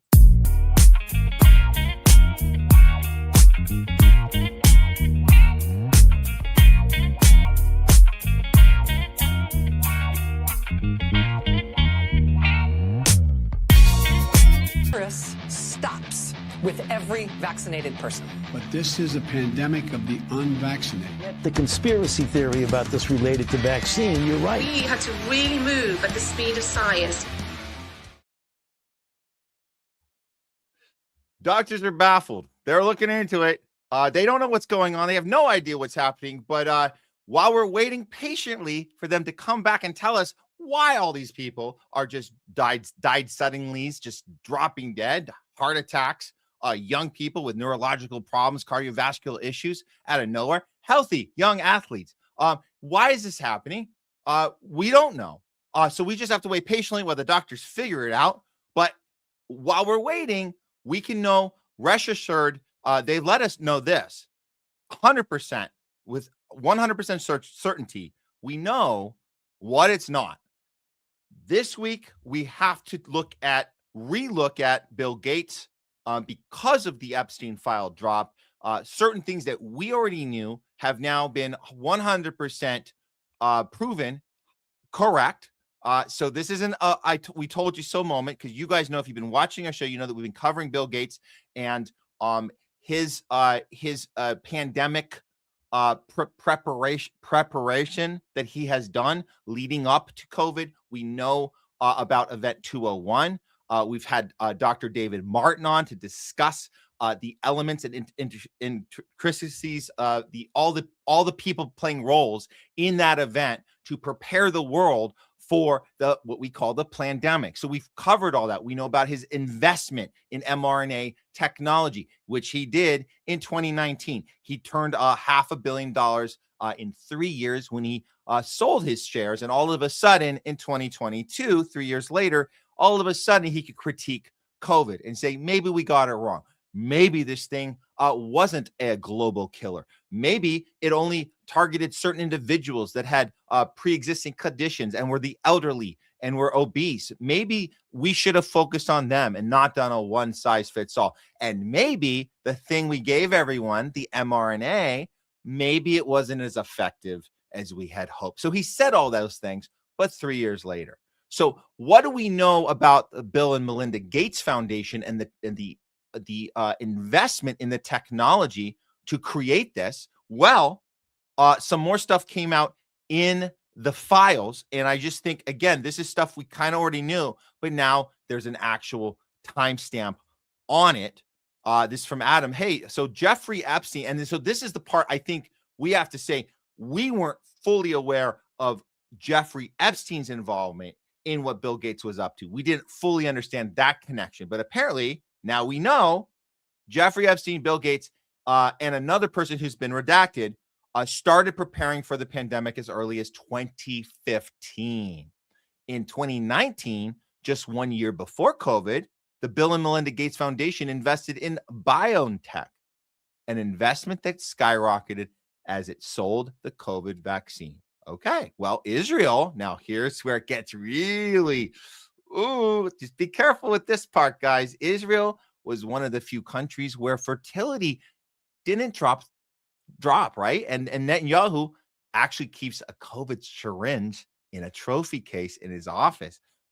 If you guys didn't know that, now you know. All right, well, let's see the paper trail on this.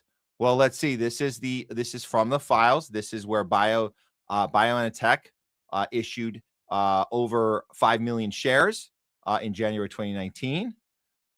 There was a cash investment that came in there, received in 2018. Wow. So in August 30th, they entered into agreement with the Bill and Melinda Gates Foundation. These were the ordinary shares they agreed to purchase, was over 3 million. And it goes on from there. So this was the arrangement that happened with BioNTech, which was a Bill and Melinda Gates investment. Here's an email talking about, let's see if I can check out this bottom page here. So what's happening here you see at the bottom of the email, well, this is saying, please see attached agenda for the meeting on preparing for pandemics as requested. So this is where they're taking the steps. And at the end of the email, you can see it says wanting to involve the WHO, right? In officially. So we want to involve another company he's invested in, and we know the WHO, the WHO.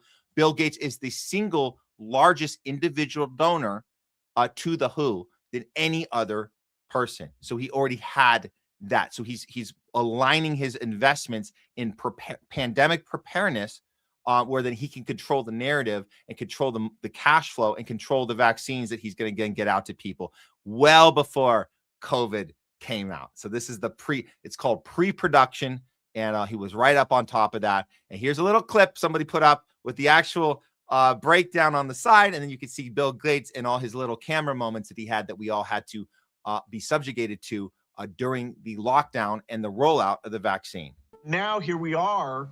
You know, we didn't simulate this. We didn't practice. On behalf of our partner. You didn't. I like that. I like that you have to tell us, because I don't believe anybody was saying you simulated in practice until you told us that you didn't. So way to get out in front of it, Bill, and tell us that you didn't have simulations or practices. Good way to correct the record, even though we know you did. Event 201. We know you did that. Why are you telling us that you didn't when we know you did? In the Bill and Melinda Gates Foundation. So both the health policies and economic policies, we find ourselves in uncharted territory. Uncharted territory, except for all the pre-production work you did to prepare for this uncharted territory. So there you go. There you go. I do hope more people that maybe weren't paying attention to this part, that were interested in the Epstein files and interested in the capture of our country by a foreign nation, by the Mossad, that you happen to stumble on this. Don't get distracted by Bill Gates cheated on Melinda and asked for some STD stuff. All that's there too. That's, if you want coverage on that, go to TMZ. If you guys want to talk about why did Melinda leave Bill, oh, he said to Jeffrey Epstein, oh, I got to get some STD treatment so she doesn't know that I caught something from one of your underage girls on your island. You can go over to somewhere else and get that. We're more interested in this part of the story. This part, the pandemic preparation, which Jeffrey Epstein was part of. There's one more slide you need to see here, which is very important. You remember at the end of Adam's tweet, he said the fertility rates only did not drop in Israel. It was the only place. And we did find this. We did find this on a search engine. The COVID-19 crisis led to a rise in fertility rates among Jewish women in Israel. However, in many countries, the pandemic resulted in lower fertility rates. That's strange. Probably just a random coincidence. Doesn't mean anything. Nothing to see here. You remember he mentioned the trophy. It's a syringe trophy. You think that's fake news? You think he's just making that up? Have you seen it? This is actually Netanyahu's office. This is a trophy that he was awarded or somebody gave him, and he puts it up in the office, and it's something he's proud of. It's an actual syringe, and it's a display case saying his participation in whatever he did, however he participated and Israel participated in the pandemic, particularly the syringe part, which is about getting this injected in as many people as humanly possible, which is why, hence, the trophy is an actual syringe, not people coming together in a positive. You could have thought of another image that could have represented humanity getting through COVID somehow, but for whatever reason, the syringe seems to be the thing that he wants to celebrate and memorialize seemingly forever and ever. So there you go. That's real. So we are connecting the dots further on the planning of all this. What can we take out that's good from this? I think when we learn more about our health and learn more about pharma capture and learn more about how these drugs that we've been given, these vaccines we've been given, have done more harm than good, we are actually better off than we were before COVID because we have this information. People like Dr. McCullough. And I think this is very inspiring from Dr. McCullough because he's saying, look, I started as somebody who took a crap load of vaccines. And now I know things that I didn't know then. So he's going to explain it on this podcast here. It's pretty cool that he's willing to say this, but put himself out there and say, listen, we know stuff we didn't know before. So if there's one thing we can take from this entire capture, this entire pandemic that we all had to suffer through and live through, it's that we are smarter now from it. So here's Dr. McCullough. And you can never go back, right? You can never unsee what you saw behind the curtain, right? We can't go back. Oh, this is back to normal pre-pandemic. You can't. Not once you've seen what's actually going on. So here's Dr. Peter McCullough. 69 vaccines. I took 69 different doses, probably far more than you, than anybody in this room. I can tell you, I cannot be labeled as an anti-vaxxer. But if you knew what you knew today and you had the choice, would you still take those 69 vaccines? No. None. If I knew what I know now, and I'd rely on the McCullough Foundation report, which now summarizes 12 studies, 12, showing a healthy child born today, and I was healthy, my kids were healthy. A healthy child born today remains healthier if they take no vaccines whatsoever.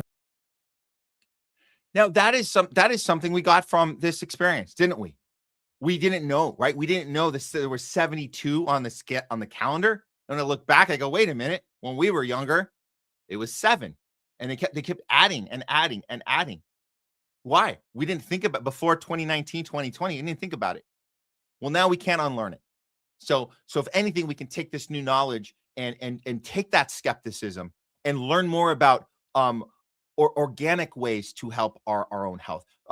Prevention care, right? What is that? Prevention care. We don't have that in Western medicine. We now know about it. We know how to avoid sickness, avoid diagnosis that are going to lead to drugs and more drugs and more drugs. Drugs which maybe solve your problem, your ailment, but then cause 5 more problems. You need 5 more drugs to solve. We're talking preventative medicine now, which is what? Sunshine, exercise, a good diet, specifically looking more into the chemicals and pesticides and poisons that are deliberately put into our food. I said deliberately. We've learned that. We maybe didn't know it was so deliberate as it is now, and we can't unknow it. So these are positive things. So I'd hate to just end here on such a positive note, but you guys know when we do, we know what it's not. We got to give you at least a little bit of a indication of what's going on outside in the community. I'm not going to give you guys a bunch today. We're just going to give you one, but I just want to precursor this. This is unrelated to what we just spoke about. I just want to be absolutely clear. I just am reporting the information, but we did lose a Hollywood great this last week, and I wanted to just focus on her when we conclude this segment. We know what it's not. Again, completely unrelated to our talk of vaccines and COVID pandemic, protocols and simulations and Bill Gates and Jeffrey Epstein Island. Totally unrelated, but we wanted to pay her a little tribute here. So here's what's going on. We found out, and this is tragic. This is tragic. So Catherine O'Hara, you guys know her as the Home Alone mom. She's done great pieces of work in Hollywood. I never saw her linked to any of the, any of the Diddy and Weinstein stuff. Who knows? But her work speaks for itself. And we saw that tragic new details emerged surrounding her death. Because at first they just said, we don't know what it is. It's she died of it's undisclosed. That happens a lot. We'll get like the undisclosed, or we don't know. Nothing was reported. And then within a day or two, we get this. So new details have emerged, and she passed away on Friday, age 71. Turns out, and she's Schitt's Creek. That's also a good one. You guys should check that one out. And she works with the regular people she has great relationships with. She used to work with Eugene O'Neill. Eugene Levy. Great comedic actor. They were in a bunch of Christopher Guest films together. So you guys know that guy. Usually plays her love interest or husband or something. But yeah, she had a whole talented group of people she would work on these Christopher Guest films. Anyways, turns out in her Brentwood hood on Friday, she was rushed to the hospital because she had called 911. There was a dispatch call that came in saying she was having difficulty breathing. And it happened so quickly. It was a serious condition. They responded to the request 4:48 in the morning. And they got to her and they transported her. And then of course she passed away shortly after. So this was a breathing problem that happened very quickly. And that's that. I wish I could say the story ends there, but unfortunately, this is what we do. So we go, okay, well, what was she part of around what happened in 2020, 2021, 2022? Well, we had the lockdown. We had when sets were reopened. Well, listen, this is what you do. So you go to the IMDb page and you see this. Okay, so you guys know she's been in all these great films, Best in Show, Mighty Wind, For Your Consideration. Home Alone should be on that list. But look, so she's at number 1 at the star meter. That means everyone's going and checking out her page. What I did, and I'm not going to do it now, but you guys can go check it out yourself. So I scrolled through to see what film she was doing in 2021, 2022, because that's when you were forced to be vaccinated to be on set. You were forced to do it. You had no choice. She wasn't public about it. There's nothing online that says, hey, I got my shot, you should too. Or she didn't criticize anyone. I want to be very clear about that. She's a very nice person. Apparently didn't have any negative things to say or do against anyone. But what I noticed going through her IMDb, as I noticed that in 2021, 22, and 23, only project she did was animation. And I'll explain to you guys, when you do animation, you can, especially during that time, you would work from home. They didn't want you in on set. So you would work, or if you went to a studio, they would walk you in. You would be by yourself in a room, it's perfect for COVID. Because like, oh, we're all going to kill each other. So Catherine O'Hara, walk her into her studio, the little sound room, and we're going to have it's literally soundproof. Therefore, a COVID virus can't get in and out, right? Because if sound can't get in and out, I guess a COVID virus can also not get in and out. Therefore, we won't kill each other while we're working. She only did animation projects for those 3 years. So I don't know if she, was scared to death, or an industry that she was responding to wasn't allowing her on set, or maybe she was scared to be on set until we get things back to normal, right? Until we all take the shot and nobody gets COVID again, because the shot was 100%. It was 100% safe and effective, as you guys know. Of course it was. Everyone who got one never got COVID again, and life went back to normal, as you guys know. I'm being sarcastic, by the way. But then this happened. We saw this, and this is from May. Look at the date on this, May 20th, 2025. This is less than a year right before her death. And she says in an interview, Catherine O'Hara says she didn't tell people she had COVID while shooting the studio. That's interesting, because that was one of the last projects she was part of. It was a Seth Rogen project. It's on Apple. I think I've seen the pilot. It's pretty good, actually. Whatever. But saying this at the time, and she was alive, she said this, major backlash. Major backlash. So they say, yes, she gave an interview. She admits she had COVID while shooting the studio. She says, quote, I didn't test because we were trying to finish shooting and we were leaving town, and I just kept my distance. It's good that she didn't give it to anyone, as far as she knows. And you guys, this is all in 2025. This is not even a year ago. And look at the horrible, horrible responses to this. Translation, I knew I was sick, but getting that paycheck was more important than informing people so that they can make the best decision for themselves. What the hell? Is this 2022 or is this it's 2025? People are saying this. Fuck, I hate these people so much. I can never forgive myself if I gave somebody COVID. What? What are you talking about? I could never forgive myself if I gave somebody the flu. What is the matter with you in May 20th, 2025? What the hell is the matter with you? Look at the next one. This is exactly why I've had to put my acting career on hold. Really? Actors can't protect themselves? That's why.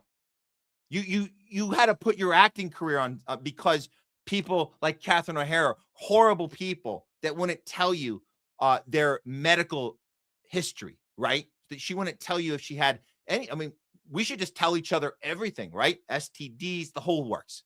So how dare she? So this guy's saying I couldn't even do anything because of you, because I couldn't trust you. And look at this one at the bottom. Disgusting. Do you see her profile picture in 2025? She's still wearing a mask in her What does that tell you about this town? People that are fans of Catherine O'Hara, they're actors that can't work. Yeah, that's why you can't work. That's why. Because you're afraid of people. Okay. This makes me so angry. I love her as an actress, but this just speaks to the fact that education has been so exceedingly poor around this subject that even talented artists are making huge mistakes that could harm themselves and others, in addition to wasting time and money. What is going on? How are these people? Where's the logic of this? Here's another. I work with people like her. Selfish? She could have given the others a heads up so they can at least do their own risk assessment, mitigations. She should be ashamed of herself. Okay, so this is where we are. This is where we are. Have these people spoken up since her death? I guess they're no longer fans. It's like it's this good riddance to her. Good riddance. Did it ever cross your mind that maybe she was following orders and staying away, staying safe, working out of sound studios instead of being on set with people for years? Did it ever occur to you that maybe she did everything she was supposed to do and she got the ching, 3 of them, maybe 4? I don't know. I can't say. There's no record of it. But I know that you were not allowed to do a movie. You weren't allowed to do animation. You couldn't be I just want to be clear. You couldn't be in the sound room if you hadn't gotten your shot. So I'm saying she worked. She most likely got the thing, unless she faked it. Okay?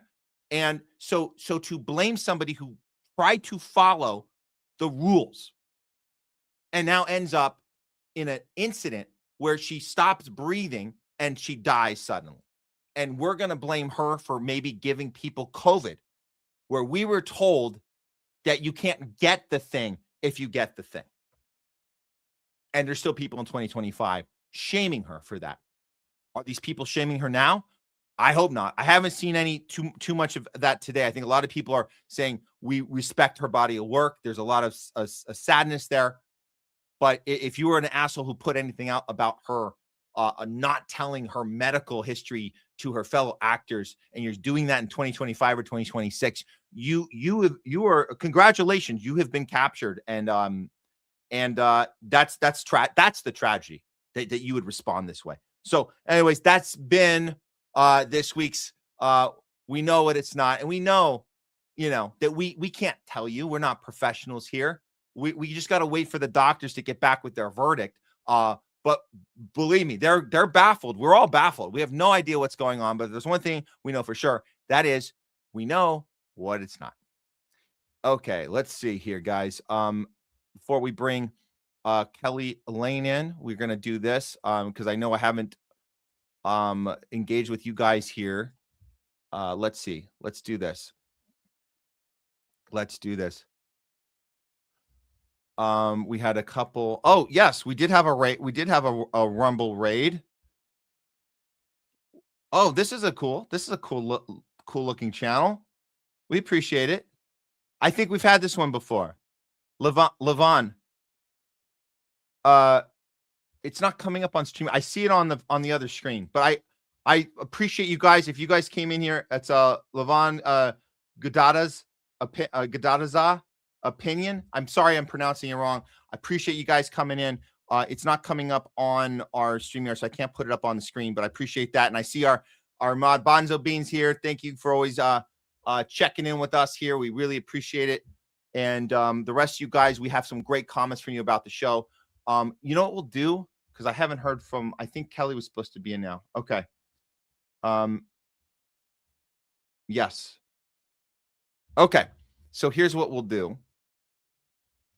I'm going to go ahead and just start. We're going to start talking back right now, and then we'll probably do it in 2 parts when Kelly finally comes in. We'll do it like that. Okay. Yeah, why not? Okay. Because I want to talk to you guys. We had some good conversations today. So let's go ahead. We'll probably do it in 2 parts, but go ahead and throw your comments up. Rumble, YouTube, you guys know the drill. You know how it works. We'll get to you. We want this to be interactive with you guys. We're giving you guys the tools. You can go out and have your own conversations with your people. This is not just entertainment. This is not just popcorn. Grab a bowl of popcorn and kick back.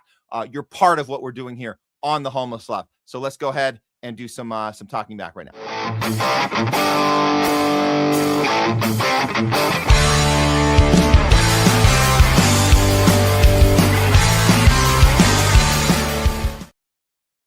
It's Talking Back with Matt.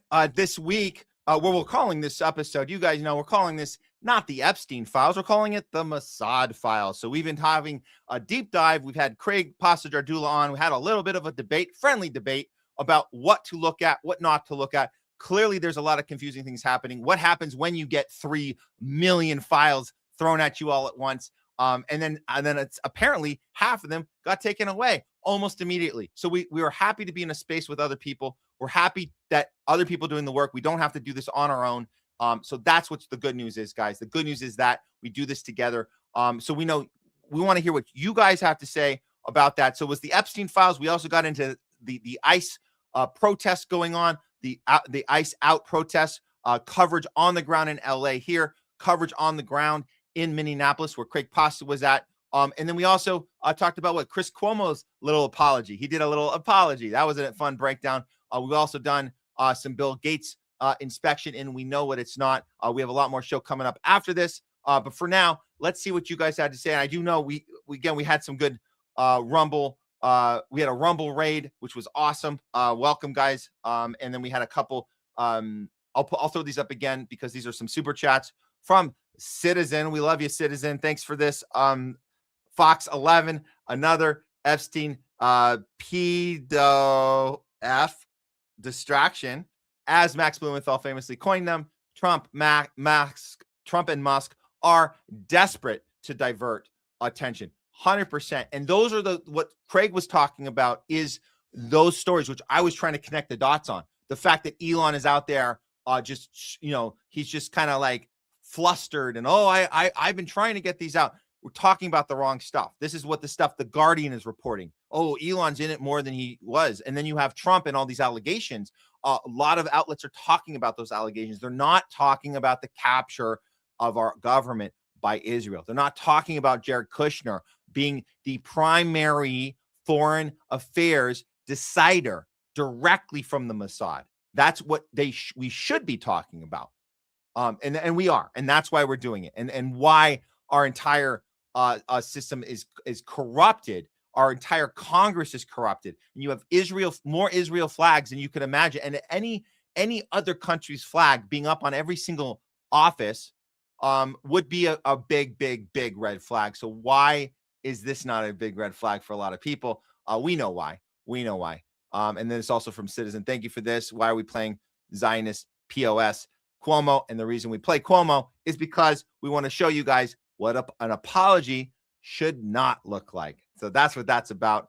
Again, thank you guys all. Let's see what we have here from you guys. Yes. Nylam, this is from about when we were covering the ICE protest. Yes, ICE is trained by the IDF. IOF, IDF equals ICE DF. I love it.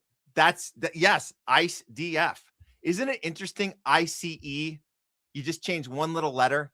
Isn't that interesting? Or, well, there's two letters, but you just do one. You do one notch for each. You take the D and you move it down to a C. You take the F and you move it down to an E, and you got ICE. Isn't that interesting how close they are, literally in the alphabet? So close. All right, what do we got? Can I remember that? Look, thanks for tuning in. I'm trying to remember this comment. She's mentally ill. I'm trying to remember if this is from what segment this one was from. I'm not remembering because we covered a lot of stuff today, but I appreciate the engagement there. Okay, let's see. We got a lot of people on the discussion of Epstein chiming in when we were having that little debate. When me and Craig were having the little debate. Yeah, this is absolutely true, Nalam. MSM didn't say genocide and won't say Mossad. The one time I think they got the closest, I'll just say this, MS Now, what is it called? MSNB Now, see whatever the hell. There was one moment when Biden was just leaving office where Chris Hayes did an actual piece on the funding of the genocide. I don't think he used the word G, but they finally showed their viewers what we were doing. And this is during Biden's administration. So it was very interesting to see them do that while Biden was still technically in office. So I did appreciate that. But yeah, they're not using the correct terms. They're certainly not going to say the deadly M word ever. That's not actually happening. Let's see. We have. Let's see. Okay. So yes, Jungle Jer, Mossad. That is the discussion to be had. Period. It's certainly a starting point. I don't know why we're not starting. I mean, we're starting there. You guys saw the title of the show today is the Mossad Files. It's a great place to start. We can get to other stuff. And by the way, we have other stuff we're going to get to. Actually, we're going to have Jay on. Jay Scott's coming on Thursday. We're going to be doing way more into this because there's so much there. But Mossad is a great place to just start. Why are we starting with whether Elon had a helicopter sent to him or not? I don't know why. Who cares? They're all guilty. Who cares if Elon got on a helicopter or not? A heli. We'll send you a heli. I don't care. There's so much more. There's so much more to it. Let's see.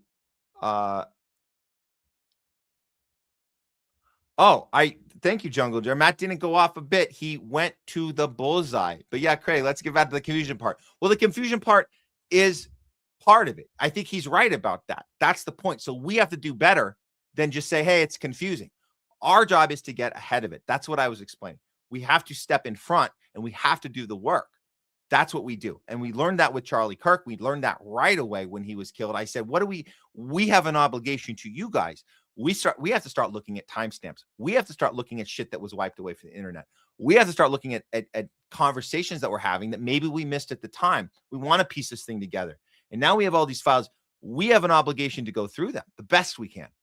And then trust sources, others like us that are doing work too, so we can do this as a team. And we don't have to just rely on ourselves, one person going through everything. But we can trust people that have a good track record of being honest and doing good work. So yeah, no, I think we have a obligation in this space to put that extra work in, even if as Craig says, even if the powers that be, the ruling class, as he puts it, even if they're giving us only what they want us to see.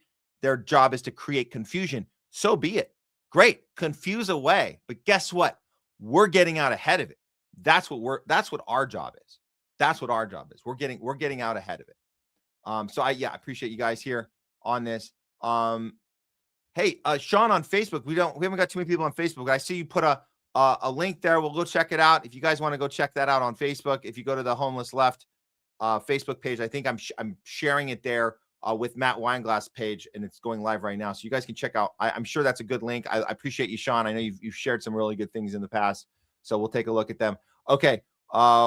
Yes, they are all in on it. Yes, we know it. Is it a demonic cult? I guess for sure. For sure. Okay. And this is true. Greater Israel doesn't include a two-state solution. Duh. We know that. Thank you for reminding us. Those who didn't know that, really appreciate that. Airwaves. Yes. Reagan era. The Franklin scandal made some national news outlets. Yes. And I liked how we kind of had a little opportunity there to look through. And Bill Clinton was using an example, but the ex-Israeli spy said to us, look, every presidency has been captured by the Mossad, and foreign policy decisions are being made because of Epstein and his ability to manipulate, blackmail, and maneuver money through these banks, through these Jewish owners, through Israel, and create our foreign policy. In other words, you can stop a two-state solution from even happening just by using this technique. So Epstein absolutely had a role in all of this from Clinton and on. And we know, and you guys saw, obviously this cabal stuff's been going on even before Clinton, obviously. I mean, you had that stuff about George Bush Sr. That still makes me nauseous thinking about George Bush Sr. being in this. Craig said, well, of course they can show it that to us now. George Bush Sr. is dead, so you can't do anything to prosecute him. And I said, look, it's not about prosecuting George Bush Sr. It's about this paper trail exposes something far worse, far more sinister, far more disgusting than we've ever really understand. And I think that Airways, yes, Anthony Weiner's laptop. We haven't even mentioned that today. Well, I think it was brought up a little bit by Craig there for a second, but that's a whole nother animal. That's a whole nother animal. I'll tell you what, guys, we'll do more on this. We're going to do more on this on Thursday with Jay Scott. We have a lot. We got to look back at Pizzagate. We got a lot of stuff to look at. We didn't even touch Robert Maxwell. That's important. Robert Maxwell is important. He better be important. His face is on our freaking flyer for today, or the pinup. But we'll have to do a part 2 with Jay Scott with Robert Maxwell. You guys need to know that story. That's Ghislaine Maxwell's father, who was mysteriously suicided or killed, or it was a boat accident. That's right, boat accident. Mossad agent. Yep. No doubt about it. Let's see what else we have from you guys. Good discussion here. I can't feature all of these. Oh, guys, come on. I can't feature all these. Let's see here. Oh, I think I should have put this up when I was saying it. Thank you, Yana. 2 words, Robert Maxwell. You'll have to stay for part 2 on Thursday. We will dive into Robert Maxwell on Thursday. Promise you. Thanks for pointing that out. See, this is good. I like this about you guys. You guys are thinking. You guys are looking into shit. I love it. You guys are doing it. You guys, you keep us moving. You keep us going. Love it. Okay, what else we got here? Yes. The fireworks. Yeah. They're straight out of Color Revolution playbook. Yes, that's what I'm thinking. And the reference is the fireworks that were set off when we were filming in LA this past weekend, right next to us. Did you guys see that footage? Do you want to see that? This is crazy. Leslie and I were downtown, and this shit's going right off. Like I don't look. I'm not saying I can't say for sure who's putting these off, but I do think that the night falls and the police have to create a state of panic and chaos. So then the Fox News outlets can then go report that all the peaceful protests that were happening all day long were not so peaceful. That's the mechanism. That's how they do it. And then all the protesters that were there in the day that weren't there to see the crazy ass fireworks, they saying, why are you reporting lies? Well, they're not reporting lies. They're spinning something that is true. So this had happened. You had the fires being, put on fire, or tires being put on fire. Yeah, this really, really insane stuff. And again, I don't understand it. If the cops would not, and I'll just tell you this, and I said this to Leslie, look, if the police would see that one just went off. I'll tell you this. If the police would just go home, guess what? All these people would go home too. They don't tell you that part. Why are they there? It makes no sense. They're apparently protecting the detention center. That's the building behind you. Guys see that building on the left behind them, behind that line of cars? That's a detention center. There are people being held there by ICE right now. So that's where the protests will happen in the day. What did they think that these people are going to break into the detention center?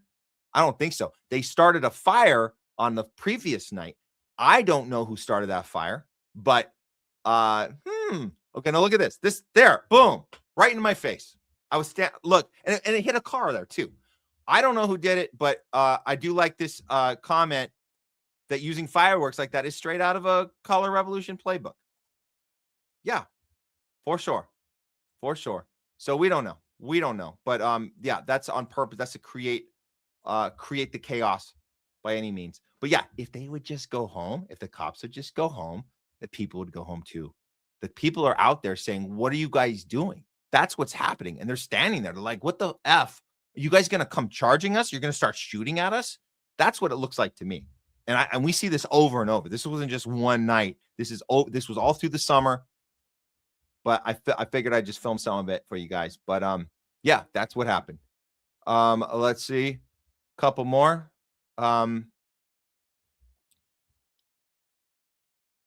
Yes, and we talked about this too. Long-time listener, thank you for this. There have been several incidences of criminals impersonating ICE committing crimes.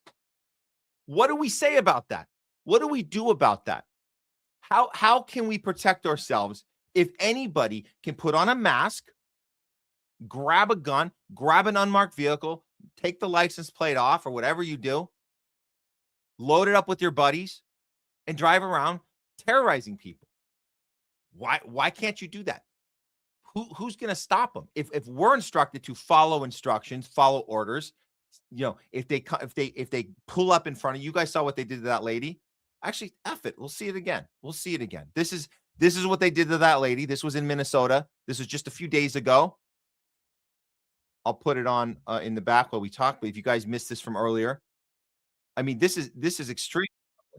That you could have this woman now she's trying to film these guys. How do you know? So the guys, he's going to pull up right on the left side in this red car. How does anybody know that these are actually feds, actually ICE agents? How can we tell? Look at what they're wearing. We don't see their faces. Anybody can get a gun and do this, get their buddies and behave this way. They're telling her, get out of the car. And she's like, no, I'm not. I'm staying. I'm not getting out. So this could happen to any of us anytime, and they don't have to identify themselves. That's absolutely insane. So ultimately, because this did blow up, this story blew up enough that they were forced to have to let her go after they arrested her. They brought her in, U.S. citizen. This is just terrorist behavior right here. No one's identified themselves. And that's it. This is the country we have to just accept that we're in. This is the tyranny we have to accept, right? Right? That's what the left told us during COVID, right? We just have to accept that if you go outside when you're not supposed to be outside, you can be arrested for surfing. You can be arrested for hiking. That happened. Gavin Newsom made sure of it right here in California. So we just switch it. Now the right's telling you to stay home. Stay home. You're the problem. Beware of yourself. You are the problem. You will kill someone else. You will get somebody killed. Alex Preddy had himself killed because he should not have had his rights for free speech, his rights for the Second Amendment, have a gun. He shouldn't have had those rights. Just like the left told us we were not allowed to have our rights during COVID. You just switch it. They just switch it. So we know the game, guys. You guys know. You guys know. All right. Let's do a couple more of these, and then we'll move on here. But yeah, we had that was a good convo here, and this was the Cuomo section. Yeah, Fredo for sure. Fredo Cuomo. Yeah, there it is. You guys know. Yes, thank you. St. David's. What's up, Matt, Craig, Leslie, and chat? Awesome. Thank you for that. And we have a few more. Let's just do, look, this is one good Jungle Jer, thanks for this. I think he genuinely feels shame, but he is leaving out a big part of it, and he knows it, and 100% right. And I'm glad we covered it. I know you guys, a lot of you guys didn't want to see Chris Cuomo's face at all, but I think it's worth looking at what is he putting out there? How is he trying to spin his legacy moving forward? But one thing, make no mistake, the internet is forever. And we sign up for this space, this public space. We sign up for this. What we're signing up for is the internet is forever. That's part of the exchange. So if it's time to issue an apology, you better get it good. You better get it right. You better not say things like, what did I tell you guys? What not to say when you're making an apology. Don't say, if it's something you really need to hear, I'm sorry. Don't say that. That's not real. I'm doing it because you just insisted that I do it. Nope, not an apology. But regardless, sincere, fake, either way, internet's forever. Stand behind your work, dude. And if you understand that, moving ahead, that we will always have that clip of you and Don Lemon. We will always have that clip. Will never go away of you shaming, bullying, mocking unvaccinated people, laughing about it on CNN. If you can't account for your behavior, not just your policy pushing and your headline pushing, if you can't account for your behavior, well, what are we doing here? Why do you even bother?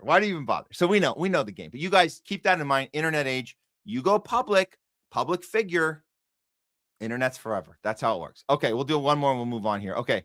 Oh, thank you, all sentient beings. I just put up the wrong. Sorry, I'll get to that one. It just did a little push. Wait, where did that one go? That was weird. The thing just did a little. Where did it go? All sentient beings. The comments just got all jumbled. I got to find this one. This was really cool because I haven't heard from all sentient beings in a while. Hold on. Okay, here we go. I appreciate this. Thank you. Hey, guys, don't forget to like.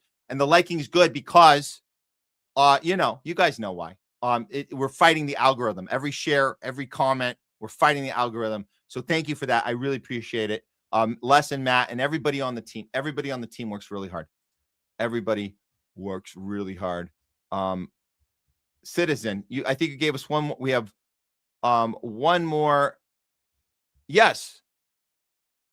One more super chat. Thank you. Thank you so much, Citizen. Heard it, Matt? Ziles are saying Epstein was KGB. Yes, you have to. I don't know if you were here at the beginning of the episode, Citizen. It's the first thing we covered. You'll go back and you'll see it. I'll have a real fake news update. First thing we covered today. And thank you to Caitlin Johnstone for putting this out here. She did a great piece on it. The Western media machine, the Sun, what were the other outlets? There was like three of them that she found.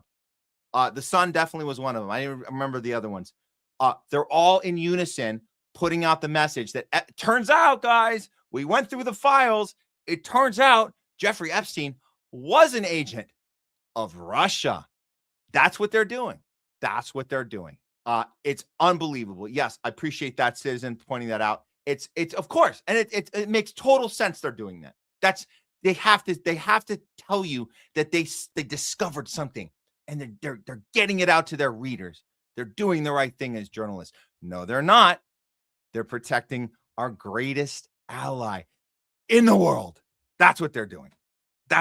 You guys know. Okay. I think that should do it for Talking Back right now. We'll end with this. It's all a show. All right, guys. Thanks so much. keep the comments coming in. We'll roll them up at the credits at the end. If we have a good outro video for you guys later. But we have one more segment we're going to get to right now. So if you're just joining us now, you're in luck because this conversation is long overdue. We're going to be discussing, what are we talking about? We're talking about the third-party movement in an arena in which we're losing our ability to communicate honestly on all the social media platforms. Why? Because, as Netanyahu says, we just have to nudge Elon, and we have to buy up all these companies, starting with TikTok. Twitter's next. We know Upscrolled is there, and people are starting accounts. Let's look at some of the work, because we can only do so much here. So we do appreciate the work coming from our fellow journalists, and that's why we want to have this discussion. So please welcome back to the show, fellow independent journalist, activist, Kelly Lane. Hi, thanks for having me. Sorry I was Absolutely. running a little behind. You held that well.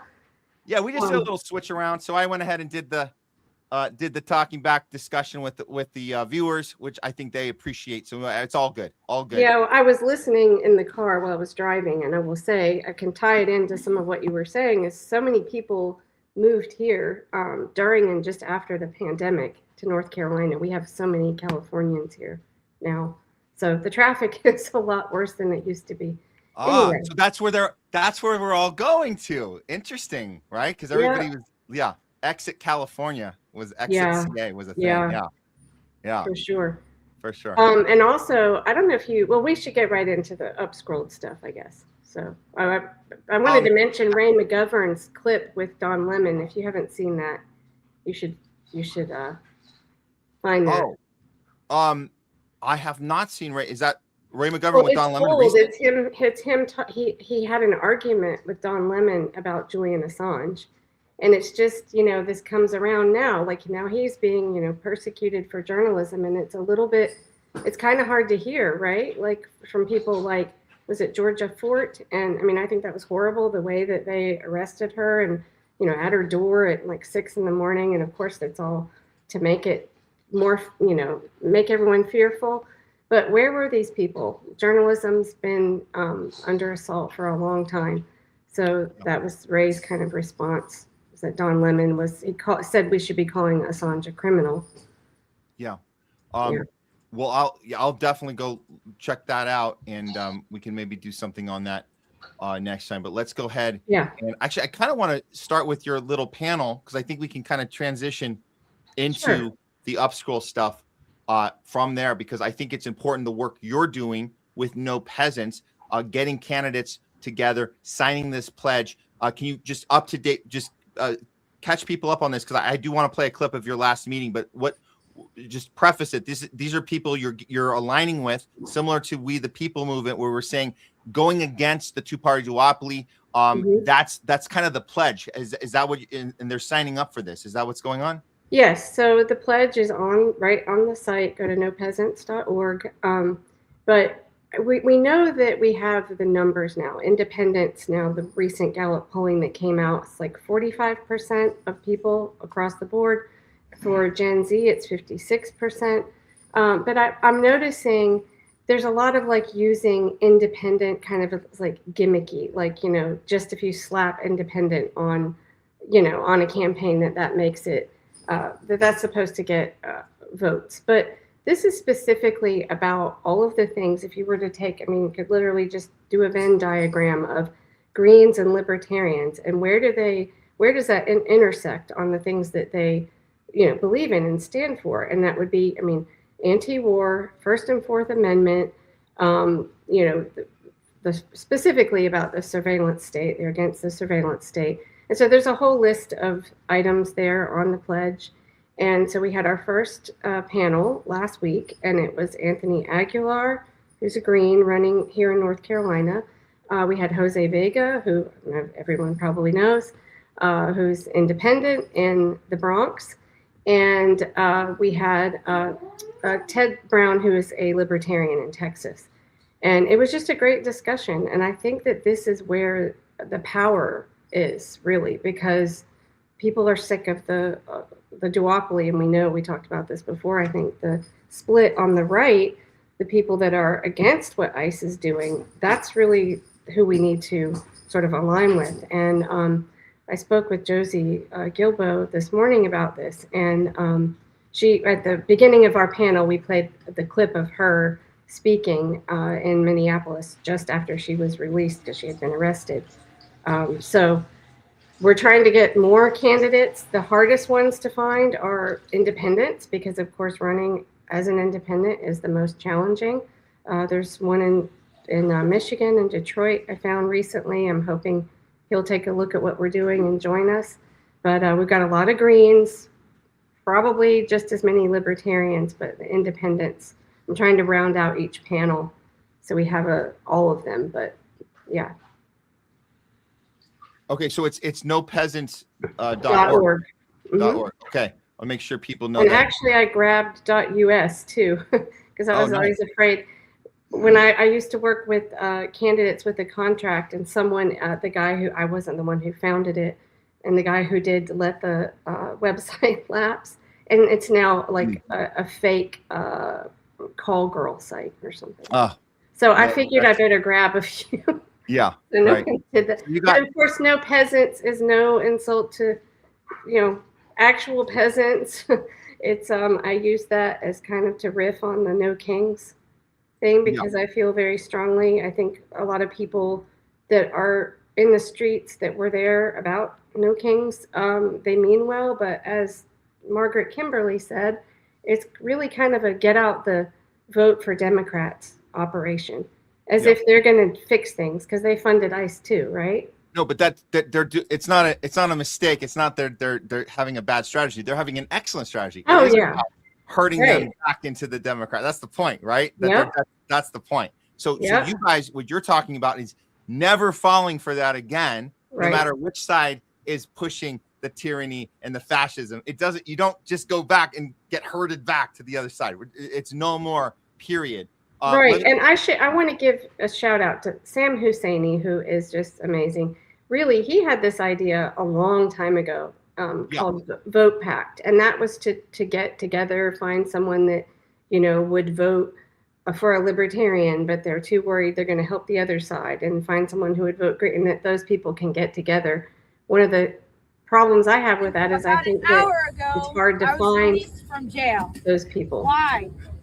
I was practicing my First Amendment right. Hold on, sorry. Do you want me to tell you which? No, okay. I kind of which one are you gonna play? Because I saw the second. This one seemed like when you guys were discussing. Yeah, this was about ICE. This clip is really good. Okay, let's see some of this. Well, they're all good, but yeah, this is good. Okay. Wait a minute. This was the. Hold on. This is the. There's this one. I was thinking the second one, the 5 minute. Okay, sure. Yeah, they're all good. We're talking about how you communicate. I think Jose has a really good thing he says. Let's hear some of this beginning, and I'm going to cut to the end of it, because this is the conversation we want to have right now. How do we communicate the message? I think that's important right now. Yeah, I should isolate that and every one of these candidates is, head and shoulders above, genocidal candidate blue and genocidal candidate red. Okay. But what I think our task is to figure out what the strategies are to get there. And Kelly points to some of the hurdles. I don't know if I put out my vote hack proposal, obviously, that I hope people will look at. Can people get to getting on stage with a debate? What strategies can we acquire? I'm in Maryland, and I heard about, you can't in Maryland, the same person can't run in the general and in the primary and then in the general. So what a couple of people did was somebody ran in the general for a local campaign, and then their campaign manager, they ran in the primary, and then the campaign manager ran in the general. So they kind of had a two-stage campaign. So we got to think of these strategies to translate the hunger that the American people feel for real change, to not go in this pendulum, this guillotine pendulum that we've been living through for all of these decades. And so that's really the point, right? Yeah. How do we stop the pendulum from moving. I just want to cut ahead of this part that you have of Jose, because I think, you know, being on the ground, and he's in the poor, he describes it, he's in the poorest, you know, district, pretty much in the country. And he has to have these conversations with people about about genocide in Gaza. And they're like, well, so how do you say they're bringing that here? Both parties are guilty. We can do something for you on a local level that maybe a president can't do. That we understand that about a president. They can't do anything really. But we can run locally. So I like how he puts this together, and I want to hear your thoughts on this, because I think this messaging is the key. What Jose says right here. Here we go. People do want big ideas. And I think you have to mean it, and you have to be genuine about it. We're not just the alternative because the other two suck. We want you to be proud to vote for us. Now, here's a sort of conundrum that I run into when people outside the district who look into my district. They say, well, your district is very poor. It's the poorest in the nation. So people only care about kitchen table issues. So stop talking about Gaza. Stop talking about Ukraine. Stop talking about foreign affairs. And you know what? Don't even talk about stuff that happens in other states. You know, Minneapolis, Minnesota. The worst thing I've heard was, you know, that guy Preddy, he'd be alive right now if he wasn't out there. You know, so that's his fault. Focus on your district. You know, I detest that, because when I do talk to the constituency here, they are tired of being talked to like idiots. Okay, they are. You know, we have the lowest voter rate, not because, and I don't agree with that. I think people should be voting, but I understand why people don't vote here, because they have abused and used so many times over and over and over again. And they're like, well, I vote for this person, nothing changed. I voted for that person, nothing changed. The best I heard was, I voted for Obama, nothing changed. I voted for Trump, it only got worse, nothing changed. I believe in the dignity of my constituents, that they are intelligent enough to understand as much as I can. And when I bring that energy to the constituents, it's infectious. Even the worst case I've gotten is people who say, I want to believe in you, but I don't know if voting is the way to go. I don't know. And you're just one congressman. Actually, no, we have all of us. We're a whole district. We're a whole district. We're a whole, county of people. If you just take a chance, because you really can't go wrong, you're going to be stuck with these two parties. Now's the time to break out, because you're speaking to that part of them that's in the back of their mind that knows, I can't keep voting for the same two parties. We need bigger ideas. You have to give them permission to bring that to the forefront of their mind. And that takes a lot of work, because you're fighting against all this propaganda all the time, the corporate news media. And that's why it's important to get organized. And the previous attempts of people who ran before as independents will add up. We will have a breakthrough. And I believe this is the year. Wow. Very inspiring of Jose. And I think that strategy makes sense. How you start these discussions. Is this something, so I guess what I'm saying is that this idea of getting people together, having these little team huddles publicly, right? Because you want people to engage with this. This seems like the right messaging. Is this like this to me, that what Jose's saying, that's everything. What are your thoughts? Yeah, absolutely. And I think it's like he said, though, you're fighting against this propaganda. So the best thing to do is for all of these candidates, and I know that they are, all the ones that I've met so far, they're out, they're not just going on independent media. They're out, on the ground, going, door knocking, doing things like locally. Jose never stops, right? And I think they all do that. But even so, you are battling that narrative that an independent or third-party candidate can't win. And it's just simply a self-fulfilling prophecy. And I do want to say something else that I find is very fascinating. If you go watch this movie, I think it's just called Chicago 7. It was about, So this is a really old argument, because it was Abby Hoffman and, Hayden, Tom Hayden. Yeah. In the movie, there's a scene where they have this argument, and Abby Hoffman is saying, you can't fix things through the system and through electoral politics. And Hayden is saying, yes, you can. That's the way to go. And like Jose said, I do understand why people don't vote, because they don't feel like it makes any difference, because it hasn't. Because if you're just voting for one of the two of the uniparty, it's not going to change. But that argument that the only solution is protest out in the streets, I've been saying this for years, and I'm not saying that you shouldn't do that, but we have to obviously be very careful because people are getting killed. But I've seen this coming. If you pay attention to the surveillance state, what's been going on, they're just going to get the bulldozers out and come out and kill people.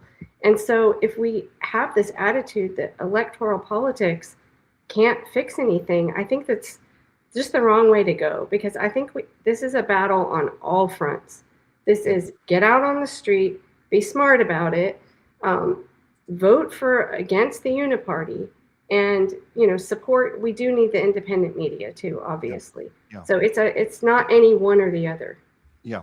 So we're talking about these communication strategies, how we go. I mean, you can't go wrong with door to door, but we also have the internet, and we have to figure out these ways to gather people in spaces that are. I hate to use the term safe space, but let's say honest space. How do we find that now that we're in a world where we've lost TikTok, Twitter is barely hanging on, and now we have this new Upscrolled app, which is another reason I wanted you on today, because we talked about Upscrolled right away. I know people didn't want to hear this, but this is just so people remember that when people left, and this is good. I want to be very, very clear with our audience.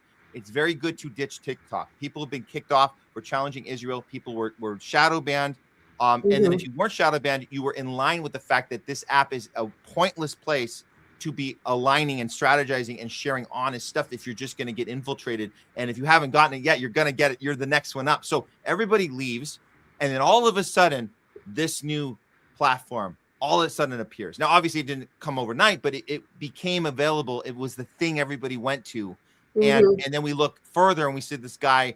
This is Palestinian. This is the guy who designed it. He's the CEO guy, Issam Hijazi. And the problem here is on his own LinkedIn, he's telling us where he started. He wrote his first code at 12. I led data and AI strategies at IBM, Oracle, Hitachi, and others. And you see, we circle Oracle. Why do we circle Oracle? Because that's exactly the company, Larry Ellison, who's bringing his tech into TikTok. Not just TikTok, but on the battlefield, killing Gazans, killing Palestinians, and now using it to target U.S. citizens in Minneapolis and beyond. So he's bragging about this. So this is where we were like, okay, does that mean don't start this platform? Don't start an account? No, we're not saying that. We're just saying be mindful that this might be hurting people back into another problem. So I want to pass it to you, Kelly, because you did all I did is go to the LinkedIn.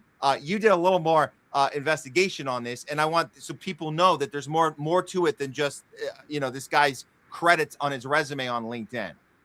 Well, no, I think what you did was very important. We were sort of attacking it from all angles. And then Garland Nixon wrote a great article as well about it, because you were focusing on like, who is this guy? What's his background?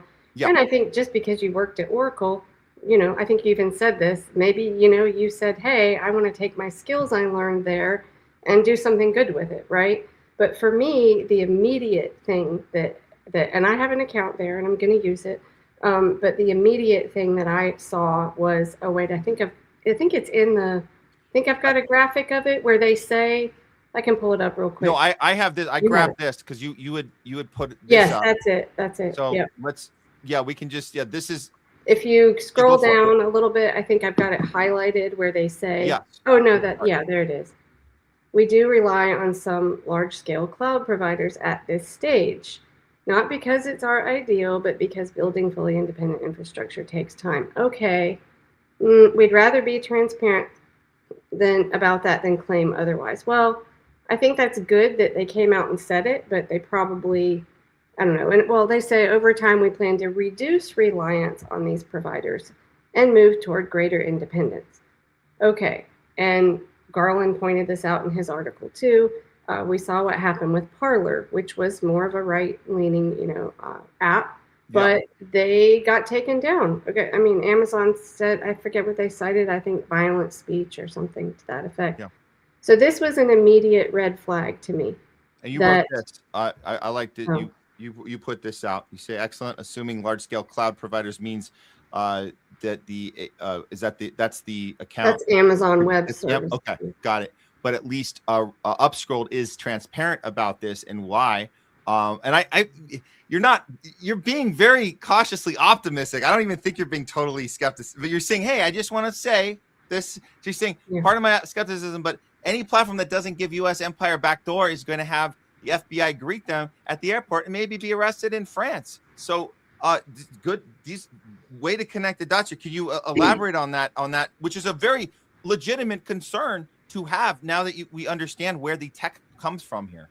Yeah, I mean, because I was referencing Pavel Durov, and I think you might have part of that clip ready. Yeah. But I played that on Candidates for Assange back in 2024 because when he tells the story, Pavel Durov, about how he had FBI greet him at the airport. They show up at his house. Well, I don't want to ruin the clip. Well, yeah. So he goes on Tucker. This is the head of Telegram, who is going to tell you guys. It's so important. This and I didn't pull a clip. I got the whole thing here. So let's why don't you tell me? You can do it in 2 parts because let's do the first part and we'll comment on it. But if you guys haven't seen this is very important because he's telling us to Tucker's audience and the rest of us who shared this out. A lot of people have seen this, and it's important to get this out. And I played this at the end of the first candidate panel. What's that? I played this at the end of the first candidate panel. Excellent. Good. So people are seeing this. This is great. Okay, let's hear it from himself. This dude looks like this is a guy, like, I don't want to say, oh, I trust him, but I mean, he's giving us valuable information as far as how they treat you when you don't go along with the thing you're supposed to go along with. So if this isn't happening to our Upscrolled guy, then I don't know. I'm suspicious if he's not having this type of treatment happen to him. Yeah. From the FBI, the security agencies, wherever we came to the US. To give you an example, last time I was in the US, I brought an engineer that is working for Telegram, and there was an attempt to secretly hire my engineer behind my back by cybersecurity officers or agents, wherever they are called. The U.S. government should hire your engineer? That's my understanding. That's what he told me. To write code for them or to break into Telegram? They were curious to learn which open source libraries are integrated to the Telegram's app, on the client side, and they were trying to persuade him to use certain open source tools that he would then integrate into the Telegram's code that, in my understanding, would serve as backdoors. Would allow the U.S. government to spy on people who use Telegram? The U.S. government, or maybe any other government. Oh, what other government? I'm just throwing it out there, but hey, any one of them, any of them, all, to quote Sarah Palin, any of them, all of them, it doesn't matter. One of them will. But that's what he's telling us this is the backdoor operation. I was saying, so I just wanted to pause it there. But if you have any comments on this part, or I can skip to the second half here. No, I mean, I think it's pretty. He explains it all. Yeah, just go ahead. Okay. I like to see this part where he gets into. Okay, let's do it from here. Here we go. We've been receiving a lot of requests, demands. Some of them were legitimate. Right? If there was a group of people who was promoting violence, there was some terrorist activity that was, spreading violence in some parts of the world, publicly posting things that any decent human being would disallow or wouldn't want to be posted. We would help them. But in some other cases where we thought it would be crossing the line, it wouldn't be in line with our values of freedom of speech and protecting people's private correspondence, we would ignore those. Can you give us an example of a request that you thought crossed into censorship and spying, violating people's privacy? After the events of January the 6th, we received a letter from, I believe, congressmen of the Democratic side, and they requested that we would share all the data we had in relation to what they called this uprising. And we checked it with our lawyers, and they said, you better ignore it. But the letter seemed very serious, and the letter said, if you fail to comply with this request, you will be in violation with the U.S. Constitution. They wanted the data of people, who were demonstrating in Washington or wherever they were doing. 2 weeks after that letter, we got another letter, a new letter from the Republican side of the Congress. And there we read that if we give out... Oops. I don't think that's on my... Well, no, you're playing the clip. It's like, anyway, he just says if you give out the data, you're violating the Constitution. And that's the end of the clip. So, wait, are we good? Did I freeze? Something happened? Oh, wow. Brian, are you watching?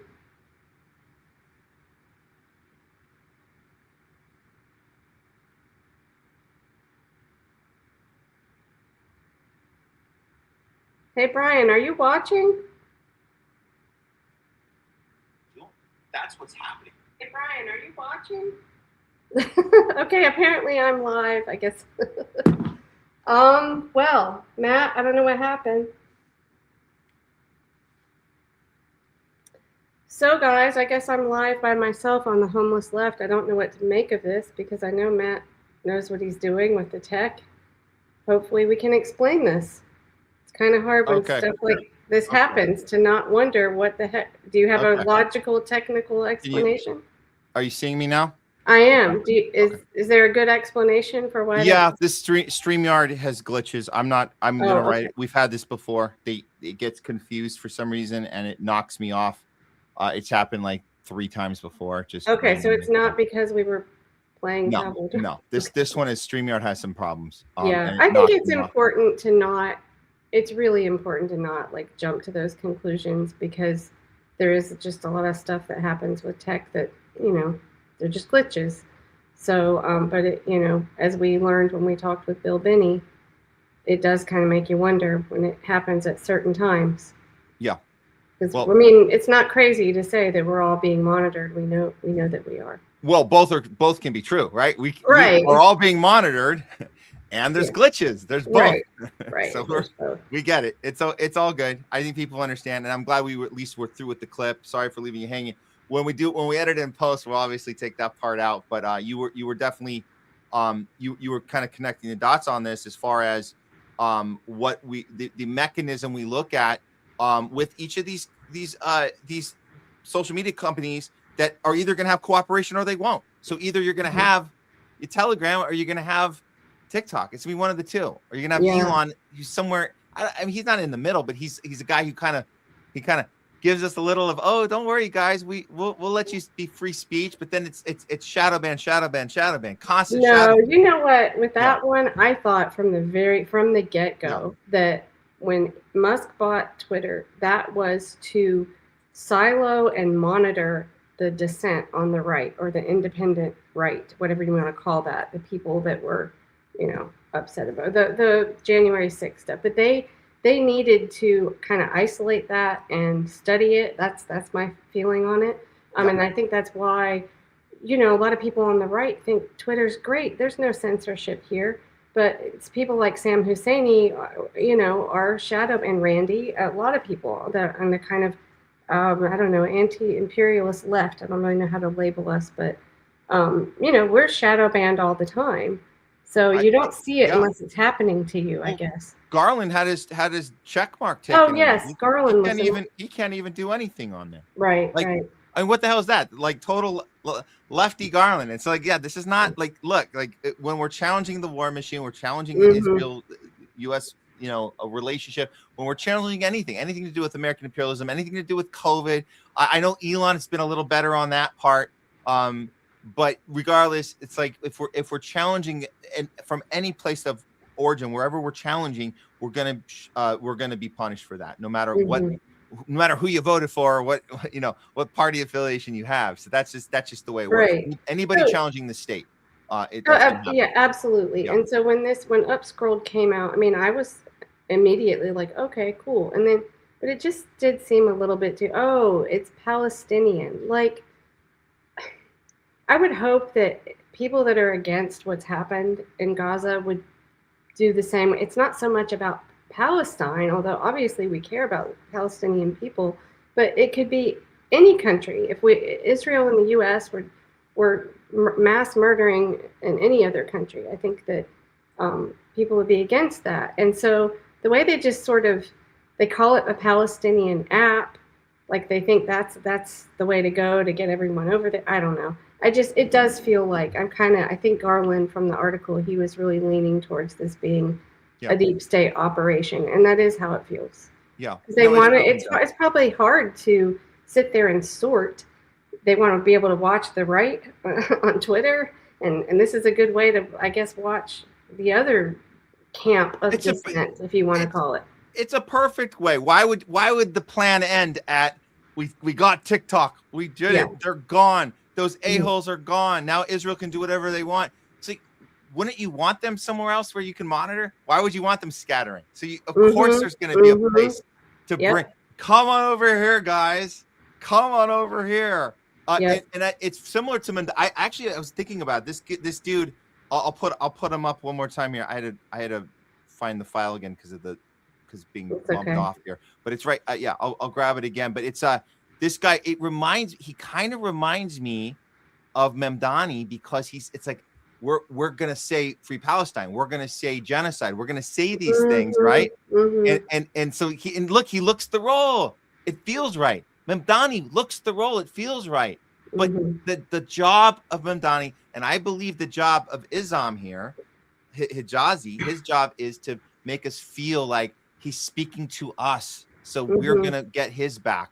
But that's the technique, right? And then Mamdani goes and says, Maduro is a dictator, needs to be stopped, and he's doing things. I just found out from Craig Pasa, Mamdani is saying, let's get ICE out of Rikers Island, and you're like, wait, that's not. You're supposed to be about the criminal part of it. You're doing the opposite, so you can give Trump more of an excuse to keep ICE on the streets. So there's this little manipulation of, but he's fighting for us because he said the G word, right? Oh, he said the G word, so that's good. Well, it's just words. Now we're excited and we all start our upscroll accounts. But what are you really doing here? You're herding us into an arena, and that's why I compare it to Mamdani, because it's the herding us back into the Democratic Party is what his job is. Yep. Right.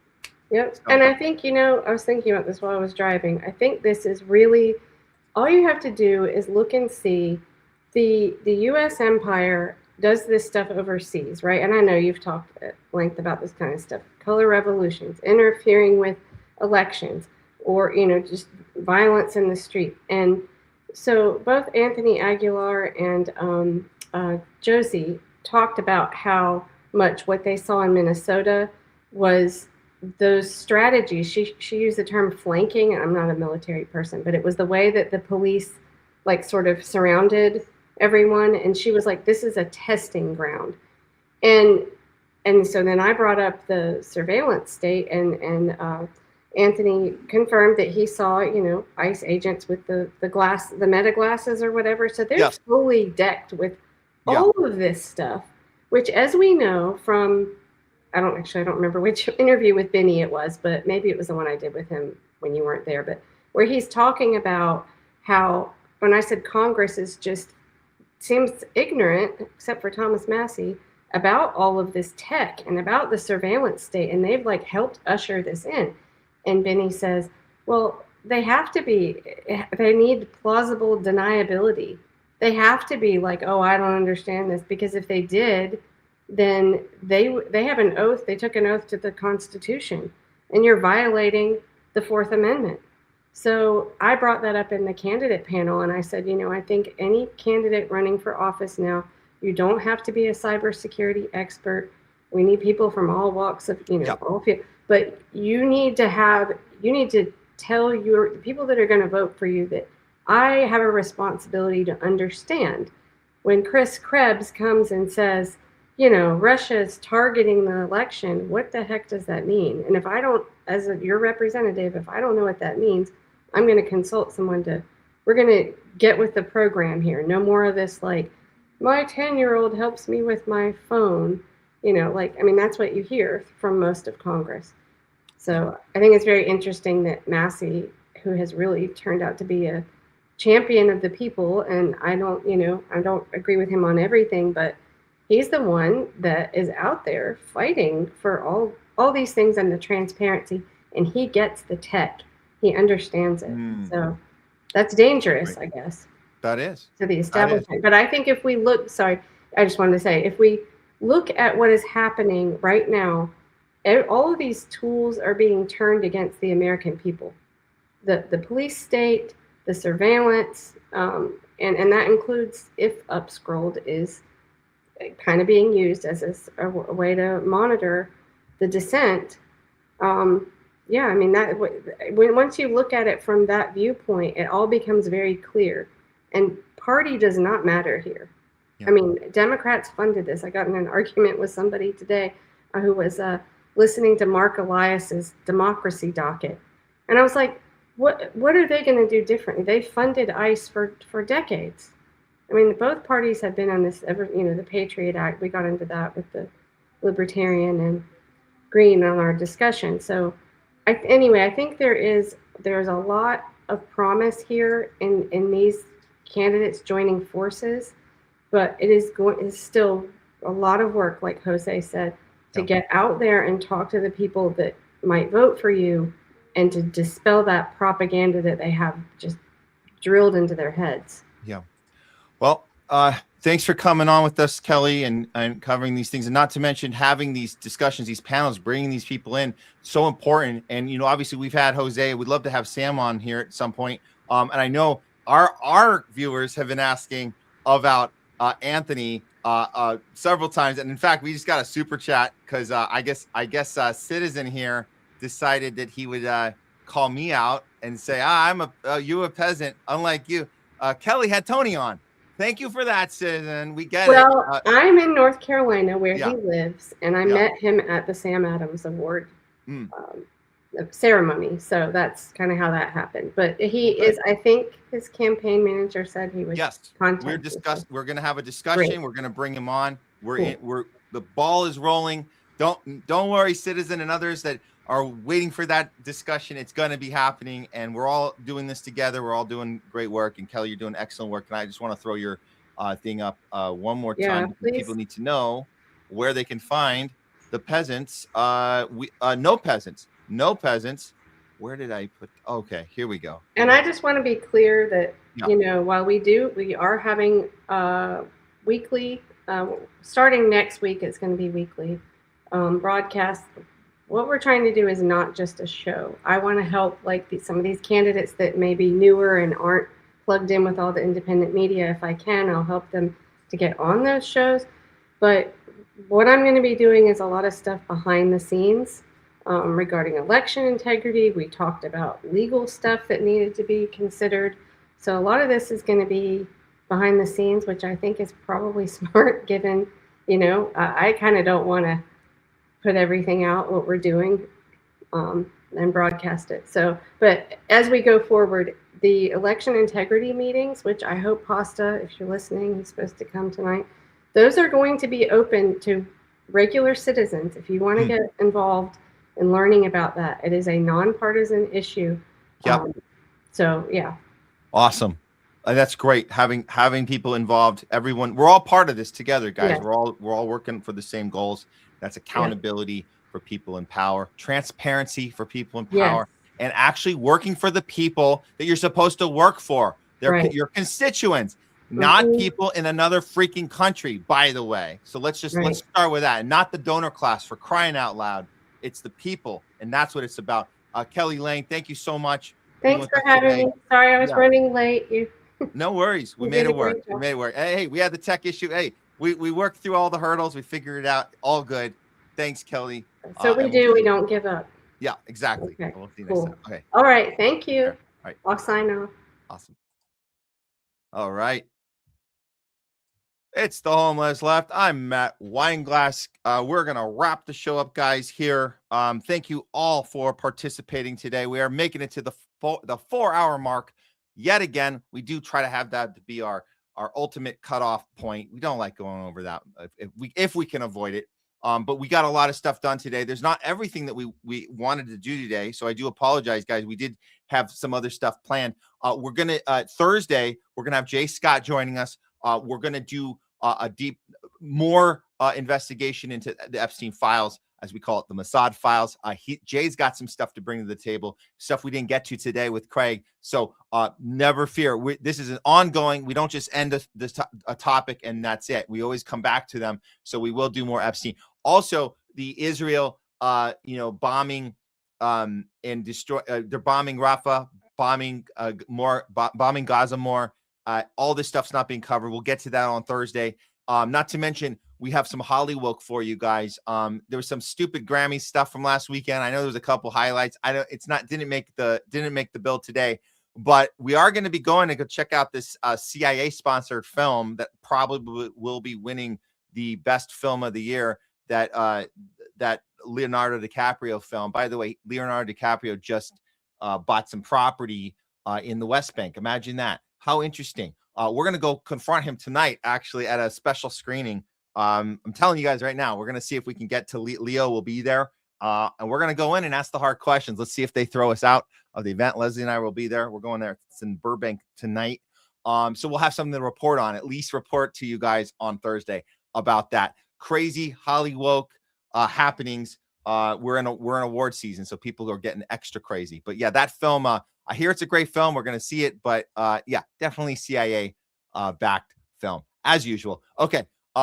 Thanks for everyone joining us. Oh, by the way, tomorrow, 11 a.m. Pacific, 2 p.m. Eastern, I'll be on with Garland Nixon on the Garland Nixon show. So we'll try to double stream it onto our YouTube channel. And then we'll see you back here on Thursday for more Homeless Left. Thank you, everyone, for joining us today, helping us out in the chats and our mods and everybody. Thanks, Kelly Lane. Thank you to Craig Pasa, Jardula. And we'll leave you with this. It's a little sketch. We haven't really put much up about JP Spears lately. We got a chance to meet with him when we were hanging out with Mickey Willis down at the DGA here when he was putting his film up.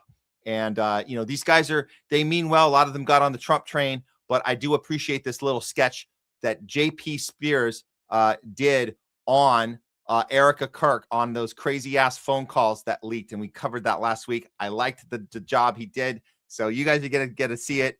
It's fun. It's fun doing little sketches, making some political points. So too bad he doesn't go down the Israel thing too much, but he's calling out turning points and Erica Kirk. It's pretty funny what he does here. So I'll leave you with that, and we'll throw up some of your guys' comments that didn't make the talking back as well when we can, as much as we can get to. Thanks. Please like, subscribe, share, spread the word. Homeless Left. Non-tribal approach to news. That's a non-tribal approach to life. Remember, when you go out there, always go out with courage, with conviction, and above all else, principle. Power to the people, and free Palestine. We'll see you next time. Can't believe she's doing it just 6 days after Charlie, but she'll probably just be crying the whole time. Poor thing. Oh, she's on. Oh, look at all the thumbs up. Look how cute that is. Sorry, this is a little bit more informal than probably Charlie would be reacting. How sweet. She's surprisingly upbeat. Laughing a lot. Sorry, you guys. I just wanted to say, first and foremost, my heart obviously is broken for you guys. For us? What about her? Did she know Charlie was her husband? Turning Point USA will continue like my husband always wanted, and it'll be bigger than ever. And we're going to honor him by doing that. We're going to stay humble. Oh, yeah. Well, she's really focused on business. We're going to work hard because that's what he would want.